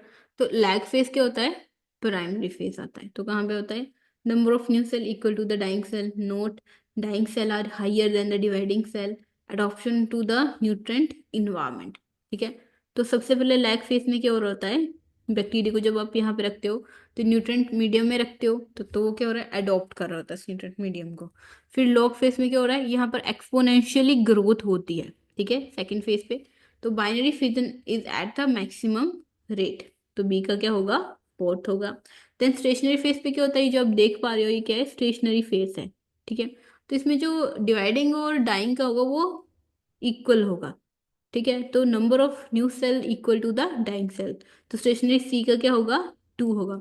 और डिक्लाइन में क्या होगा, अल्टीमेटली जब ज्यादा ग्रोथ हो जाएगी न्यूट्रेंट मीडियम में, उसमें न्यूट्रेंट्स हैं नहीं, कंपटीशन होगा, टॉक्सिक रिलीज होंगे और फिर डेथ होने शुरू हो जाएगी, डिक्लाइन फेस आ जाएगा।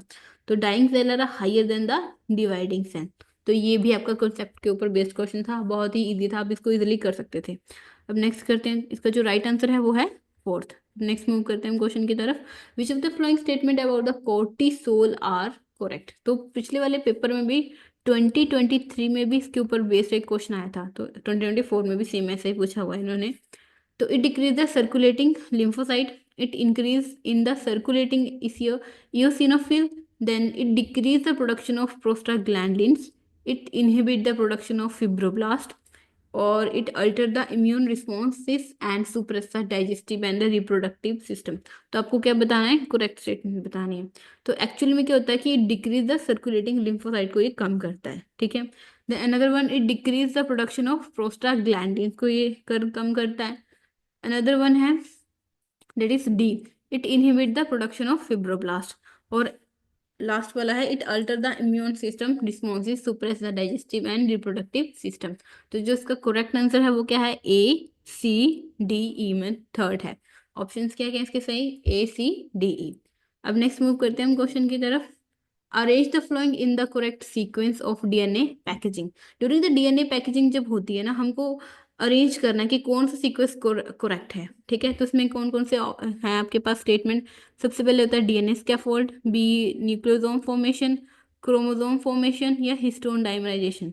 तो सबसे पहले क्या होता है, H1 आपको पता होगा, अगर अगर जो हिस्टोन प्रोटीन्स होती हैं H1, H2, H3, H4, तो इनका क्या होते हैं, डाइमराइजेशन होती है, ठीक है, ऑक्टामर्स बनता है।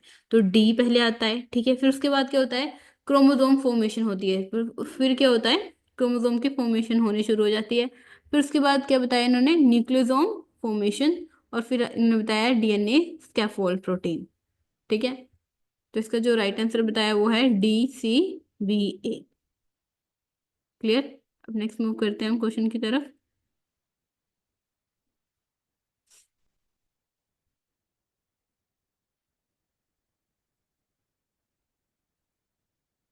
ठीक है,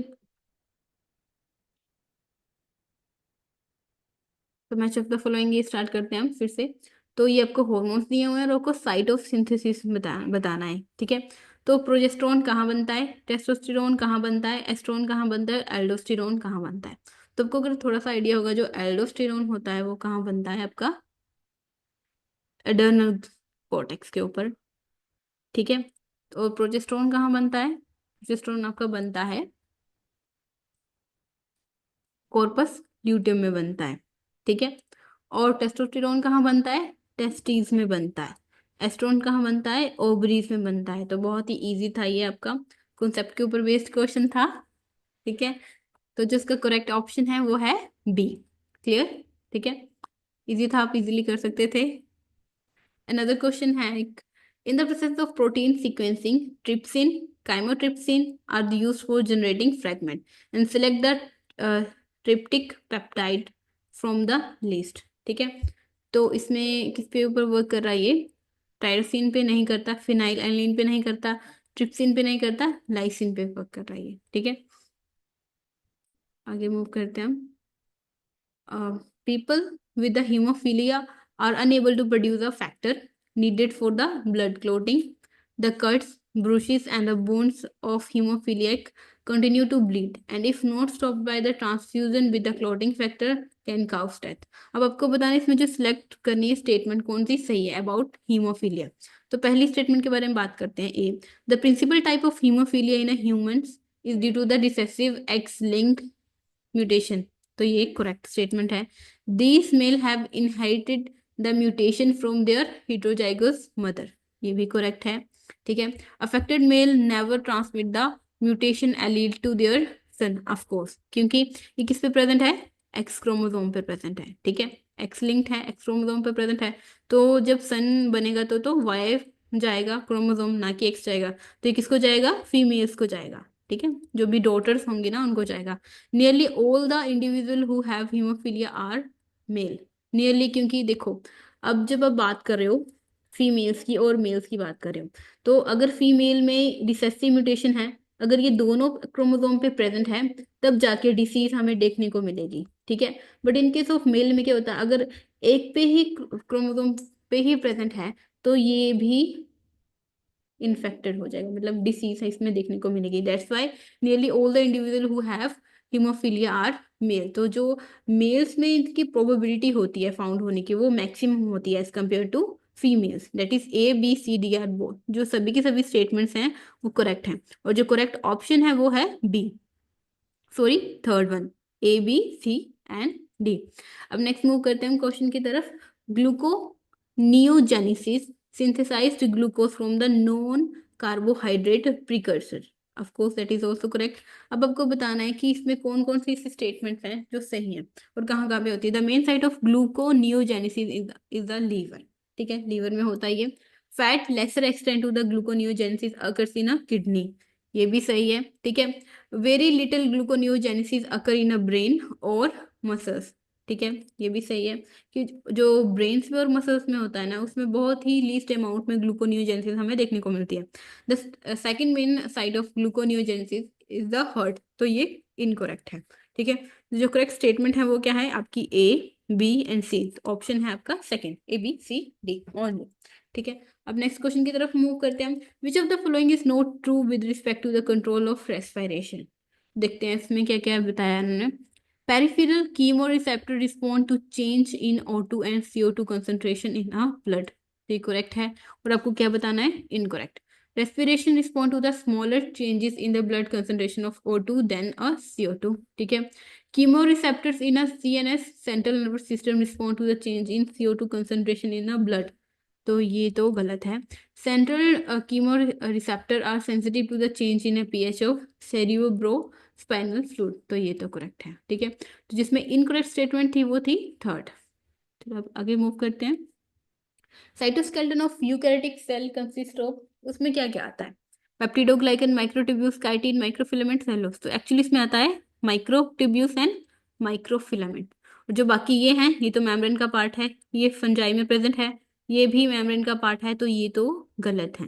साइटोस्केलेटन्स में ये आता है, तो बी और डी इसका करेक्ट आंसर है. ठीक है. और ऑप्शन क्या है आपका? ए है. ठीक है. अब नेक्स्ट मूव करते हैं 51 क्वेश्चन के ऊपर. Select the vegetation type having the highest productivity per unit weight from the following side. तो देखो per unit weight और बोला है ग्राम लीफ ऑफ बायोमास, कहाँ पे हाइयर प्रोडक्टिव हमें देखने को मिलती है? तो हमें देखने को मिलती है डेजर्ट में, ना कि डेसिडियो फॉरेस्ट में, कॉनिफर फॉरेस्ट में और ग्रासलैंड इसमें. ठीक है. नेक्स्ट मूव करते हैं हम क्वेश्चन की तरफ. During the gastrulation in xenopus frog the blastocyst क्या होती है? Become the gut, is filled with the endodermal cell and disappears नहीं, is filled with the mesoderm and disappear नहीं, is displaced and its original location become an endoderm lined cavity. ठीक है. अब next move करते हैं question की तरफ. Sequentially arrange the following step involved in the blood clot formation. During the blood clot formation आपको sequence बताना है कि कैसे कैसे होता है स्टार्टिंग में. तो देखो चलते हैं हम, स्टेटमेंट्स क्या दिए हैं हमें और उसमें हमें करेक्ट बताना है सीक्वेंस के अकॉर्डिंग. ठीक है. Conversion of fibrinogen into a fibrin. ठीक है. Conversion of prothrombin into thrombin. Addition and aggregation of platelet on a damaged vessels. Prothrombin formed by the extrinsic or intrinsic factor. Reduction of blood loss by initiation of vascular system. तो सबसे पहले क्या होता है? E. तो reduction होती है of blood loss by initiation of vascular system. ठीक है. फिर उसके बाद क्या होता है? Prothrombin formed by the extrinsic और इंट्रिंसिक फैक्टर से प्रोथ्रोम्बिन बनता है, डी आएगा. फिर उसके बाद आपका आता है एडिशन होती है. ठीक है. Aggression of platelets on aggregation of platelets on damage vessels. ठीक है. फिर आपका आता है conversion of prothrombin to thrombin, और फिर थ्रोम्बिन एक्ट करता है फिब्रोजन पे, और फिब्रोजन को किस में कन्वर्ट कर देता है? फिब्रिन में कन्वर्ट कर देता है. ठीक है. तो ये आपका सीक्वेंस होता है. तो इसमें क्या क्या आया? EDCBA. अब नेक्स्ट मूव करते हैं क्वेश्चन की तरफ हम.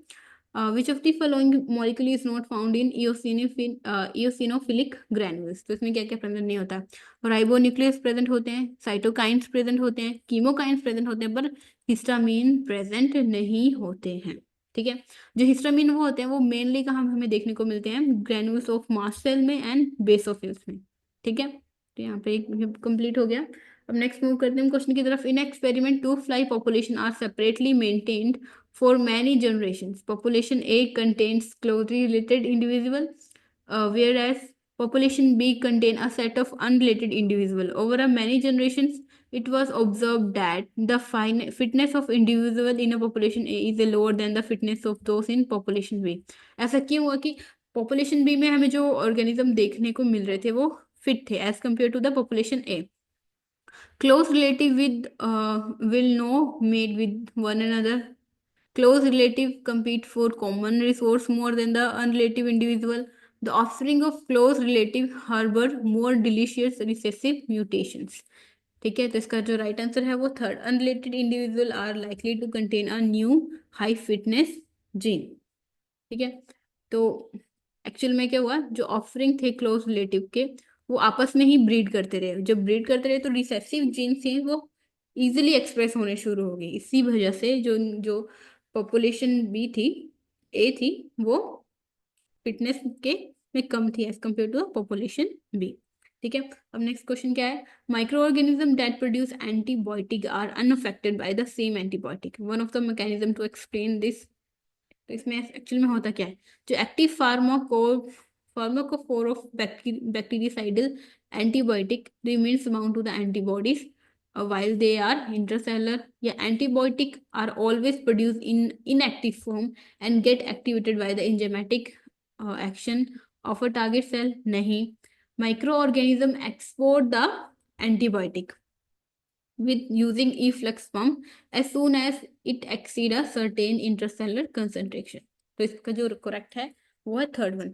एक्चुअल में क्या करते हैं, जो माइक्रो ऑर्गेनिज्म होते हैं ना, वो with the help of ABC transporter के थ्रू एक्सपोर्ट करते हैं किसको, एंटीबायोटिक को, using the efflux pumps as soon as, ताकि it exceed an certain intercellular concentration. इसी वजह से क्या होता है, वो एंटीबायोटिक रेजिस्टेंट हो जाते हैं। Antibiotic are made in part and are assembled after being transported to the extracellular environment. तो ये भी गलत है। ठीक है, अब नेक्स्ट क्वेश्चन की तरफ मूव करते हैं हम, जिसमें आपको विटामिन प्रिकर्सर्स दिए हैं और उसकी डेफिशिएंसी दी है। तो विटामिन के ऊपर 2 क्वेश्चन बेस्ड हैं आपके अभी तक। तो विटामिन B1 क्या करता है, काउस, that is beriberi, B से। देन विटामिन B2 क्या करता है, जो B2 करता है वो परनीशियस, विटामिन B2 करता है ग्रोथ रिटार्डेशन। और B6 क्या करता है, B6 करता है डर्मेटाइटिस, स्किन रिलेटेड डिसीज जो होते हैं। और विटामिन B12 क्या करता है, परनीशियस एनीमिया। क्लियर, तो यहाँ से क्लियर हो गई ये। अब नेक्स्ट मूव करते हैं क्वेश्चन की तरफ। A protein coding gene in a mouse was mutated such that the resultant protein was non functional.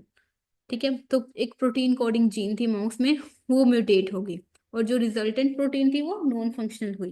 The phenotypic effect of the mutations was observed in homozygous mutant trice and in heterozygous mice that inherited the mutation from one mother and in the heterozygous mice that inherited the mutation from the father। ठीक है, देखते हैं क्या suggest कर रहा है। The gene is imprinted, the mutation act as a dominant negative.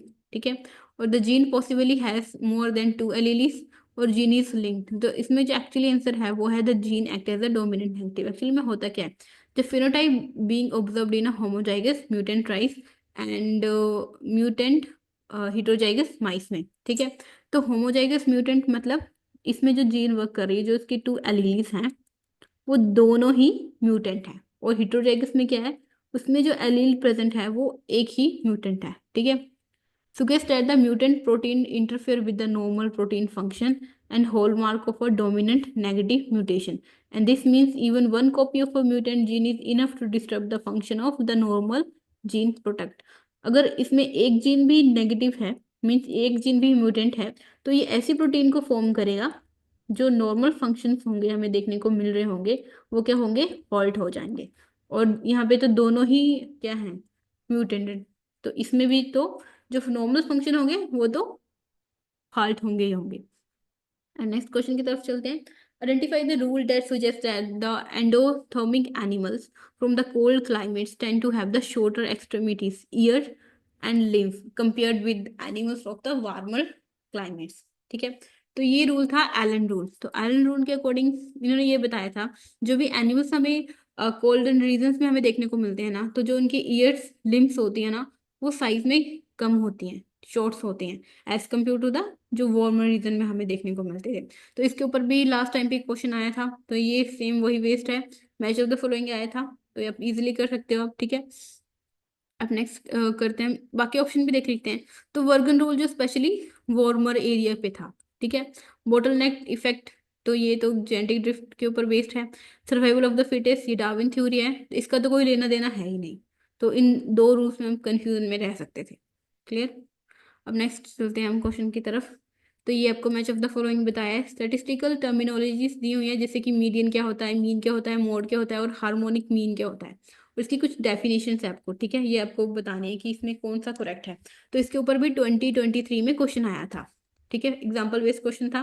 तो आपको बताना है कि मीडियन क्या है, मीन क्या है, मोड क्या है। तो आपको पता है मीन क्या होता है, कि जितने भी हमें सेट ऑफ वेरिएबल्स दिए हुए हैं, सेट ऑफ नंबर्स दिए हुए हैं, उनको हमने क्या करना होता है, प्लस करना होता है। ठीक है, अप टू xn, और जितने टोटल नंबर हैं उसके साथ उसको डिवाइड कर देना होता है। तो देखो इसमें क्या बताया हुआ मीन की डेफिनेशन को। अम, ठीक है, the most commonly of frequently occurring value in a series, choose the, ये बताया हुआ है। ठीक है, तो देखो फिर एक होता है मीडियन, एक होता है मोड। तो मोड क्या होगा, बिटवीन में जो भी वैल्यू होती है, फॉर एग्जांपल 1 2 3 4 5, तो जो बिटवीन, जो कि हाईली रिपीटेटिव वैल्यू होती है, जैसे कि आपको सेट ऑफ वैल्यू दी है 1 2 3 4 5 6, तो ये रेपिटेटिव हो रही है। और मीडियन को आप ऐसे सोच सकते हो, दैट इज मीडियम। ठीक है, बिटवीन में मीडियम प्रेजेंट है। इससे आता है 1 2 3 4 5, तो मीडियम में जो प्रेजेंट है। तो क्या कहा इन्होंने, अब हमको बताना है कि इसमें कौन सी डेफिनेशन मैच कर रही है। ठीक है, the value of the middle items of a series which is arranged in ascending or a descending order of the magnitude. ठीक है, मीडियन को किसके साथ मैच किया हमने, जो कि मीडियम में वैल्यू आ रही है, तो यहाँ से ये क्लियर हो गया। फिर हम बात कर रहे हैं मीन की।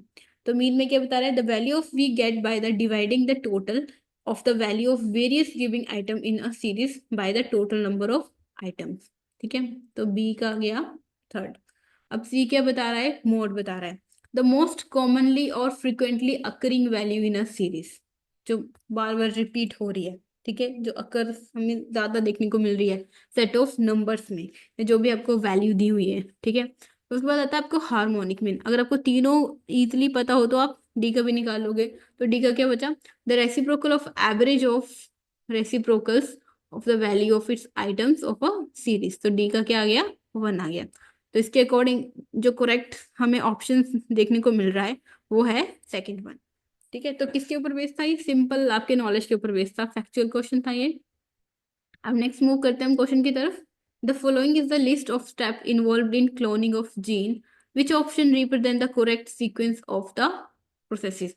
तो इसके ऊपर भी क्वेश्चन बेस्ड था 2023 के ऊपर। देखो इन्होंने पैटर्न रिपीट किया हुआ है, टॉपिक्स उन्होंने सेम वही वही रखे हैं जहाँ से उन्होंने क्वेश्चन पिछली बार इन्होंने लिए थे। तो आपको बताने हैं कि जो स्टेप इन्वॉल्व होते हैं क्लोनिंग ऑफ जीन्स में, सीक्वेंस ऑफ प्रोसेस आपको बताना है। तो देखो क्या होता है, सबसे पहले transformation with blue and white, हाँ ये होता तो पर कहीं बिटवीन होता है। RF LP analysis, isolation of plasmid, then ligation of gene into a TA cloning vector, then amplification of gene by PCR using a Taq polymerase. तो सबसे पहले क्या होता है कि आप किसी भी जीन को क्या करते हो, एम्पलीफाई करते हो। ठीक है, तो इसमें क्या आया सबसे पहले ई। तो देखो ई किस ऑप्शन में है, ई इस ऑप्शन में और ई इस ऑप्शन में, तो ये वाले तो इनकरेक्ट हो गए। तो सबसे पहले अपने जीन ऑफ इंटरेस्ट को क्या किया, एम्पलीफाई किया। फिर उसके बाद क्या करते हो आप, लाइगेट करते हो वेक्टर में, तो फिर क्या आता है आपका डी। फिर क्या आएगा आपका, आइसोलेशन ऑफ प्लाज्मिड। ठीक है, फिर आएगा सी, और फिर आएगा आपका RFLP, और फिर आप देखोगे क्या, ब्लू और व्हाइट स्क्रीनिंग सिलेक्शन होती है उसमें। तो जो इसका करेक्ट ऑप्शन है वो है फर्स्ट वन। अब नेक्स्ट मूव करते हैं। ठीक है, ये मैच ऑफ द फॉलोइंग है जिसमें कि लिस्ट 1 है और लिस्ट 2 है। तो ये है आपको डिफरेंट अमीनो एसिड दिए हुए हैं, जैसे कि alpha carboxylic acid, alpha amino acid, acidic amino acid, aspartic acid, basic amino acid, asparagine. तो एस्प्रोजीन की सबसे ज्यादा वैल्यू होती है, तो इसकी वैल्यू जो होती है अराउंड 12.5। तो डी का क्या है, 12.5। तो डी का 3 कहाँ है, डी का 3 सिर्फ एक ही ऐसा ऑप्शन है। ठीक है, तो आप ऐसे करेक्ट कर सकते थे। अब एक जो है अल्फा कार्बोक्सिलिक एसिड है। ठीक है, तो इसकी जो वैल्यू आती है दैट इज नियरली अबाउट 1.5, 1.5 या 1.8 टू 2.9 तक होती है। फिर आती है बी, बी का होता है अल्फा एमिनो एसिड, इसकी जो वैल्यू होती है वो 8.8 टू 10.8 तक होती है। और जो एसिडिक एस्पार्टिक होती है उसकी अराउंड होती है 3.9। तो ये भी आपका कॉन्सेप्ट के ऊपर बेस्ड क्वेश्चन था, इजी था क्वेश्चन, आप उसको इजी कर सकते थे। तो जिसका करेक्ट ऑप्शन है वो है सेकेंड। ठीक है, अब नेक्स्ट मूव करते हैं हम क्वेश्चन की तरफ। Which of the following are correct characteristic feature set for a bony fishes. ठीक है, जो करेक्ट करेक्टरिस्टिक फीचर सेट बैठने हैं बोनी फिशेस के लिए वो हमको चूज करना है इसमें, that is heterocercal, caudal fin. ठीक है, 5 to 7 pair of gill slit. ठीक है, exoskeleton is made up of a cycloid scales, तो ये इनकरेक्ट है। होमोसीरस काउडल फिन, ठीक है, 4 पेयर ऑफ गिल स्लिट, और वेंट्रली प्लेस्ड माउथ, ये तो इनकरेक्ट है। Then homocercal caudal fin, 5 to 7 pairs of gill slit and the presence of air bladder, तो ये भी इनकरेक्ट है। जो करेक्ट है वो है last one, homocercal caudal fin, 4 pairs of gill slits and the presence of operculum. तो ये फीचर के ऊपर बेस्ड था और ये आपका मेमोरी बेस्ड क्वेश्चन था। अब नेक्स्ट मूव करते हैं हम क्वेश्चन की तरफ, या फिर आपको मैच ऑफ द फॉलोइंग है। आपको बताना है पोल्यूटेंट्स के बारे में, ये डिफरेंट पोल्यूटेंट्स के एग्जांपल दिए हुए हैं और उसकी कैरेक्टरिस्टिक्स क्या है। पहला आता है सल्फर डाइऑक्साइड, जो बी है वो है nitrogen dioxide, then C ozone और हाइड्रोजन सल्फाइड। तो सबसे पहले देखो आप, जो ओजोन है वो कैसी होती है, वो होती है पेल ब्लू गैस की तरह। ठीक है, वाटर सोलुबल है, अनस्टेबल है और स्वेटिश ओडोर्स आती है। तो सी का क्या होगा, 4 होगा। ठीक है, अब देखो जो सल्फर डाइऑक्साइड होती है, ठीक है, वो कैसी होती है, कलरलेस होती है, हैवी होती है, वाटर सोल्यूबल गैस होती है और पंजेंट स्मेल प्रोड्यूस करती है, ठीक है। Similar with the nitrogen dioxide, अब इसकी बात करेंगे आप, तो ये रेडिश ब्राउन कलर की होती है, स्लाइटली वाटर सोल्यूबल होती है। और एक आती है hydrogen disulphide, sorry hydrogen sulphide, तो ये कलरलेस होती है gas with an offensive rotten egg की तरह होती है ये, ओडोर और स्लाइटली वाटर सोल्यूबल। तो ये आपका मेमोरी बेस्ड क्वेश्चन था, अगर आपको पता होगा तभी आप इस क्वेश्चन को कर सकते हो। तो इसका करेक्ट है वो है थर्ड ऑप्शन, ठीक है। अब नेक्स्ट मूव करते हैं हम, ये फिर आपका मैच ऑफ द फॉलोइंग है। ये आपको कुछ टेक्निक्स दी हुई हैं और कनेक्टिंग पर्पस दिए हुए हैं, ठीक है। तो किसके लिए मैक्सिमम यूज की जाती है और एक्चुअली में इसमें है क्या। जो डीएनए फूड प्रिंटिंग होती है वो किस लिए यूज की जाती है, ईस्ट टू हाइब्रिडेशन किसके लिए यूज की जाती है, देन डीएनए फिंगर प्रिंटिंग किसके लिए यूज की जाती है, और सेज किसके लिए यूज किया जाता है। एक्चुअली में जो अब देखो, जो ईस्ट टू हाइब्रिडेशन सिस्टम होता है ना, वो यूज किया जाता है प्रोटीन प्रोटीन इंटरेक्शन के लिए हम यूज करते हैं, ठीक है। ठीक है, क्लियर। और देखो बी का वन किस ऑप्शन में है, बी का वन सिर्फ एक ही ऐसा ऑप्शन है। अब देखो जो डीएनए फिंगर प्रिंटिंग होती है वो किसके लिए यूज की जाती है, वीएनटी के आर की यूज के लिए जाती है ड्यूरिंग द, जैसे क्रिमिनल इन्वेस्टिगेशन होती है ना, तब यूज किया जाता है डीएनए प्रिंटिंग, फिंगर प्रिंटिंग, ठीक है। फॉर एग्जाम्पल जैसे फाइंडिंग करना हो पेरेंट्स को, ठीक है, मिसमैच जब हो जाता है ड्यूरिंग इन हॉस्पिटल्स, तब यूज करते हैं हम डीएनए फिंगरप्रिंटिंग को, ठीक है। और क्रिमिनल इन्वेस्टिगेशन में यूज करते हैं हम। फिर नेक्स्ट आता है एक आपका डीएनए फूड प्रिंटिंग। जो डीएनए फूड प्रिंटिंग होता है उसमें हम ये देखते हैं डीएनए बाइंडिंग प्रोटीन्स के बारे में, ठीक है, कि कहाँ पे डीएनए बाइंडिंग प्रोटीन एक्ट हो रही होती है, वर्क कर रही होती है। देन सेज, जो सेज होता है वो किसके लिए यूज किया जाता है, ट्रांसक्रिप्टोम एनालिसिस के लिए। तो ये किसके ऊपर बेस्ड था, आपको कॉन्सेप्ट के ऊपर बेस्ड था। अगर आपको पता होगा कि कौन सी टेक्निक कहाँ यूज की जाती है और एक्चुअल में है क्या, तभी आप इस क्वेश्चन को कर सकते थे। जिसका करेक्ट ऑप्शन है डेट इज सेकंड वन। अब मूव करते हैं नेक्स्ट क्वेश्चन की तरफ हम। Papain's digestion of IgG antibody, a molecule result into, देखो पैपिन क्या है, एक एंजाइम है। अब जब इसको ब्रेक करते तो एक्चुअली में होता क्या है, तो ये क्या करता है, two F A B fragment और वन एफ सी फ्रेगमेंट को रिलीज करता है, ठीक है, क्लियर। तो ये जो आप देख रहे हो ना, इस जॉइंट को, हिंज जॉइंट को, ये यहाँ से ब्रेक करता है। जब ये यहाँ से ब्रेक करेगा तो आपके पास two F A B fragment देखने को मिलेंगे और एक एफ सी फ्रेगमेंट देखने को मिलेगा। अगर आप बैंड की बात करें तो आपको टू ही बैंड देखने को मिलेंगे, जिसमें एक बैंड जो होगा वो एफ ए बी का, जिसमें कि टू फ्रेगमेंट्स होंगे, ठीक है। और एक बैंड होगा आपका एफ एफ सी का, ठीक है, जिसमें एक ही फ्रेगमेंट होगा। तो क्वेश्चन जो है वो आपका बैंड्स के ऊपर भी बेस्ड आता है और फ्रेगमेंट्स के ऊपर भी बेस्ड आता है, ठीक है। तो यहाँ से क्लियर हो गया। अब नेक्स्ट मूव करते हैं हम, which organism species have a greater diversity in Western Ghat than the Eastern Ghat. तो इसमें क्या होता है, मैमल्स हैं, ये एम्फीबियंस हैं, रेप्टाइल्स हैं और स्पाइसीज हैं। तो सबसे ज्यादा हमें देखने को मिलते हैं amphibians in a Western Ghat as compare to the Eastern Ghat. अब नेक्स्ट मूव करते हैं हम क्वेश्चन की तरफ।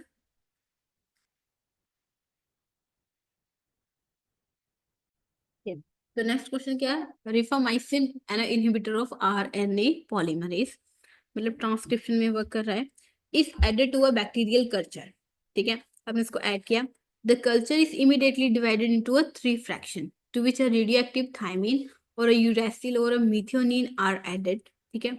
तो आपने क्या किया, सबसे पहले रिफामाइसिन को ऐड किया, ठीक है, किसमें, बैक्टीरियल कल्चर में ऐड किया।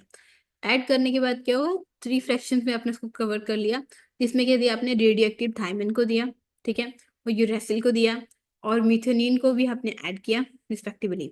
5 minutes later the cells are lysed and radio labelled in a all macromolecule is monitored. तो आपको बताना है कि ऑब्जर्व क्या हुआ। तो देखो क्या हुआ observe, thymine and methionine incorporated will be greater than uracil, ठीक है। The level will be equally incorporated, that is not correct. Then uracil incorporated is similar to the methionine but less in thymine, तो ये भी incorrect है। Then uracil incorporated will be greater than the methionine but less than the thymine। तो देखो सबसे पहले क्या हो रहा है, रेप्लिकेशन, उसके बाद क्या हो रहा होगा आपका, फॉर्मेशन ऑफ प्रोटीन्स हो रहा होगा, ठीक है, तो मीथेनिन बना, ठीक है। अब नेक्स्ट मूव करते हैं हम क्वेश्चन की तरफ, देख लेते हैं कि एक्सप्लेनेशन क्या बता रहा है। जो रेफामाइसिन होती है इनहिबिट करती है RNA synthesis by the blocking RNA polymerase. So uracil will be incorporated into the RNA will be the less utilize compare to the thymine during the DNA synthesis, or methionine synthesis means protein synthesis which are not directly affected by the rapamycin. ठीक है, अब next move करते हैं हम question की तरफ। ये question है आपका फर्टिलाइजेशन के ऊपर बेस्ड है। Capacitation is a process in which, उसमें क्या होता है, glycoprotein layer over the acrosome dissolve हो जाती है, ये स्पर्म पेनिट्रेट करता है जोना पैलिसीडा को, और tail of the sperm is activated या tail of the sperm is inactivated.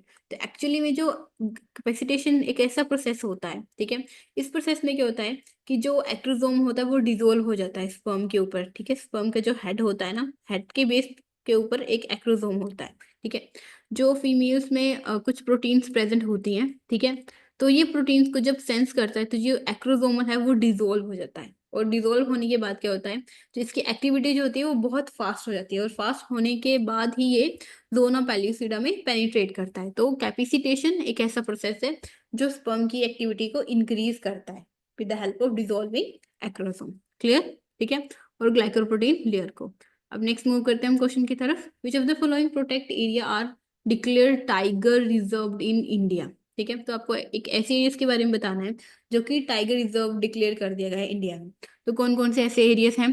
First is बंदीपुरम, then बिता भितारकनिका, देन मनास, सुंदरबंस और काजीरंगा। तो देखिए सुंदरबंस तो आपने सुना होगा, ठीक है, टाइगर्स के लिए होता है। तो देखो डी कहाँ कहाँ है, डी इसमें है, डी इसमें है, डी इसमें है। तो सेकंड ऑप्शन तो आपका ऐसे ही इनकरेक्ट कट हो गया। अब नेक्स्ट करते हैं बंदीपुरा। ठीक है, बंदीपुर, तो वहां पर भी टाइगर रिजर्व एक एरिया को डिक्लेयर किया गया है। देन सी मनास, तो सी भी एक ऐसा एरिया है दैट इज मनास, वहां पर भी जो रिजर्व करके रखते हैं टाइगर को। ठीक है, जिसका करेक्ट ऑप्शन है वो क्या है, फर्स्ट वन। इसमें क्या क्या है, ए सी एंड डी। ठीक है, अब नेक्स्ट मूव करते हैं हम क्वेश्चन की तरफ। Arrange the following in order of their action. तो एक्शन के अकॉर्डिंग आपको अरेंज करना है। G1 cyclin C D K complex, APC CDH1। ठीक है, फेस और साइक्लिन CD के कॉम्प्लेक्स, और APCD CDC20। तो देखो अगर आपने सेल साइकिल को पढ़ा होगा तो उसमें बहुत सारी प्रोटीन्स वर्क करती हैं। यहाँ पे G1 फेस में वर्क करती हैं। ठीक है, S1 फेस में वर्क करती हैं। ठीक है, G2 फेस में वर्क करती हैं, और M फेस में वर्क करती हैं। ठीक है, तो ये उसी के ऊपर बेस्ड आपका क्वेश्चन है। क्लियर? तो आपको बताना है कि सबसे पहले कौन वर्क करता है। सबसे पहले G1 साइक्लिंग वेस्ट करती है, तो ए तो सबसे पहले आपका आएगा। ठीक है, तो एक किस किस में, एक इसमें है, एक इसमें है, तो ए तो आपका करेक्ट है। ठीक है, अब नेक्स्ट मूव करते हैं। फिर क्या वर्क करता है आपका, फिर आपका वर्क करता है एस फेस साइक्लिन वर्क करती है। देखो G1 से एस में गया। ठीक है, फिर उसके साथ उसके पास क्या वर्क करता है, CDC20 वर्क करता है। ठीक है, APC CDC20। ठीक है, उसके बाद आपका वर्क करता है CDC CDH1। तो एक्चुअली में जो APC CDH1 एम फेस में वर्क करता है। ठीक है, और CDC C20 जो उसके बाद यहाँ पर जैसे वर्क करता है, APC CDC20 यहाँ वर्क करता है। तो ये एक्चुअल में अगर आपको पता होगा तभी आप इस क्वेश्चन को कर सकते हो। तो कॉन्सेप्ट बेस्ड क्वेश्चन था, हाँ टफ था, मैं मान सकती हूँ टफ है ये क्वेश्चन, बट आप कर सकते हो अगर आपको पता हो उसके बारे में। अब नेक्स्ट मूव करते हैं क्वेश्चन की तरफ। तो जो इसका करेक्ट ऑप्शन है वो है सेकंड, और फोर्थ नहीं है, थर्ड नहीं है, ना ही फर्स्ट है। ठीक है, अब नेक्स्ट मूव करते हैं क्वेश्चन की तरफ। Being a medical science student in your first very anatomical investigation of a female body, arrange the order of appearance of following organ of immunological importance in anterior to posterior direction of the body। तो आपको क्या बताना है कि arrange करने हैं आप। ठीक है, arrange the order of appearance of the following organ of immunological importance के अकॉर्डिंग। तो सबसे पहले क्या आता है, एटिनॉइड्स। ठीक है, उसके बाद आता है आपका थाइमस। इन्होंने क्या बोला है, anterior to posterior direction of the body में आपको बताना है। फिर उसके बाद आपके आते हैं स्प्लीन, फिर लास्ट में आता है पियर पैचेस। ठीक है, तो जो इसका करेक्ट ऑप्शन है वो है थर्ड। तो क्या आता है इसमें, BAC बी एंटोइड्स। ठीक है, और फिर थाइमस, और फिर आपका आता है पियर पैचेस, और फिर आता है आपका स्प्लीन, सॉरी फिर आता है आपका, पहले आपका आता है स्प्लीन, फिर आता है आपका पेयर पैचेस। अब नेक्स्ट क्वेश्चन की तरफ मूव करें। तो arrange the event in a correct order of sequence. तो ऑर्डर में आपको करना है एक्यूरेट सीक्वेंस में। तो सबसे पहले क्या आता है आपका, क्लीवेज या कॉर्टिकल रोटेशन या मिड ब्लास्टुला या गैस्ट्रुलेशन। तो सबसे पहले होती है कॉर्टिकल रोटेशन। ठीक है, अगर आपको पता हो फ्रॉग में क्या होता है, ठीक है, आउटर जो सेगमेंट होता है ये कॉर्टिकल रोटेट करता है। ठीक है, जब ये कॉर्टिकल रोटेट करेगा अराउंड 15 डिग्री ये रोटेट करता है। ठीक है। सबसे पहले बी आता है, फिर उसके बाद होती है इनिशिएट होती है क्लीवेज। क्लीवेज के बाद क्या होता है, मिड ब्लास्टोग्लास ट्रांजिशन आती है, फिर उसके बाद होती है गैस्ट्रुलेशन। ठीक है। तो जिसका करेक्ट सीक्वेंस है वो है BACD। तो ये डोर्सल साइड से इनिशिएट होती है और ये है वेंट्रल साइड। ठीक है। तो जो गैस्ट्रुलेशन स्टार्ट होती है वो डोर्सल साइड से स्टार्ट होती है। क्लियर। तो इसका करेक्ट ऑर्डर है BACD और ऑप्शन इसका है थर्ड। अब नेक्स्ट क्वेश्चन की तरफ मूव करते हैं हम। Identify the correct statement related to the sex linked inheritance in a humans. देखनी है आपको, कुछ स्टेटमेंट दी हैं आपको बतानी है जो sex linked inheritance in a humans के अकॉर्डिंग कौन सी सही है कौन सी गलत है। तो ए की बात करें तो male are considered to a homozygous for a gene present on a X chromosome. ठीक है। and majority of the sex-linked traits are carried on the X chromosome. ठीक है। genes that are not sex-linked are present in a somatic cell and absent in a germ cell. तो ये तो गलत है। ठीक है। 1:1 ratio of male and female in a human in the result of meiosis in a male। तो ये भी गलत है। ठीक है। D is also incorrect. Then E की बात करें, the single X chromosome present in a father is inherited by the son. तो ये तो गलत है, एक्स थोड़ी होता है वाई होता है। ठीक है। तो कौन कौन से गलत हैं, सी, डी और ई। तो जो करेक्ट है वो क्या है, ए एंड बी। तो देखो, male are consider to be homozygous. Homozygous क्यों, क्योंकि उसके पास एक ही एक्स है तो इसलिए उसको होमो बोलते हैं। ठीक है। फोर फोर जीन प्रेजेंट होना एक्स क्रोमोसोम। और सेकंड ऑप्शन क्यों करेक्ट है, majority of the sex link trait are carried on a X. तो मेनली एक्स के थ्रू कैरिड होते हैं। तो इसका जो करेक्ट ऑप्शन है वो है थर्ड। और कौन सा स्टेटमेंट करेक्ट है, ए एंड बी। अब नेक्स्ट मूव करते हैं क्वेश्चन की तरफ। तो देखो ये आपका मैच ऑफ द फॉलोइंग है। ये 2023 में भी क्वेश्चन आया था सी में से ही। तो स्ट्रक्चर के ऊपर है, बोन के ऊपर और detail relating to the structure. देखो डायफाइसिस किसे कहते हैं, एपिफाइसिस क्या होती है, मेटाफाइसिस क्या होती है और एंडोस्टियम क्या होता है। तो जो एक्चुअल में डायफाइसिस होती है ना वो क्या होती है, long cylindrical main portion of the bone. ठीक है। तो ए का है और फिर आता है एपिफाइसिस। एपिफाइसिस क्या होती है, the proximal end distal end of the bone. ठीक है। Then metaphysis. मेटाफाइसिस क्या होती है, the region between the diaphysis and the epiphysis. और एंडोस्टियम क्या होता है, a thin membrane that line the internal bone surface. तो इसका जो करेक्ट ऑप्शन है वो है थर्ड। ठीक है। नेक्स्ट मूव करते हैं क्वेश्चन। ठीक है। तो यहाँ तक आपका सारा का सारा कंप्लीट हो गया। ऑल ओवर ये वाला क्वेश्चन पेपर जो था वो मॉडरेट था, ना ही इजी था ना ही बहुत डिफिकल्ट था। अगर आप और एक्सेल होना चाहते हो इसमें तो आप बायोटेक सिपिन को ज्वाइन कर सकते हो। ठीक है। Thank you so much.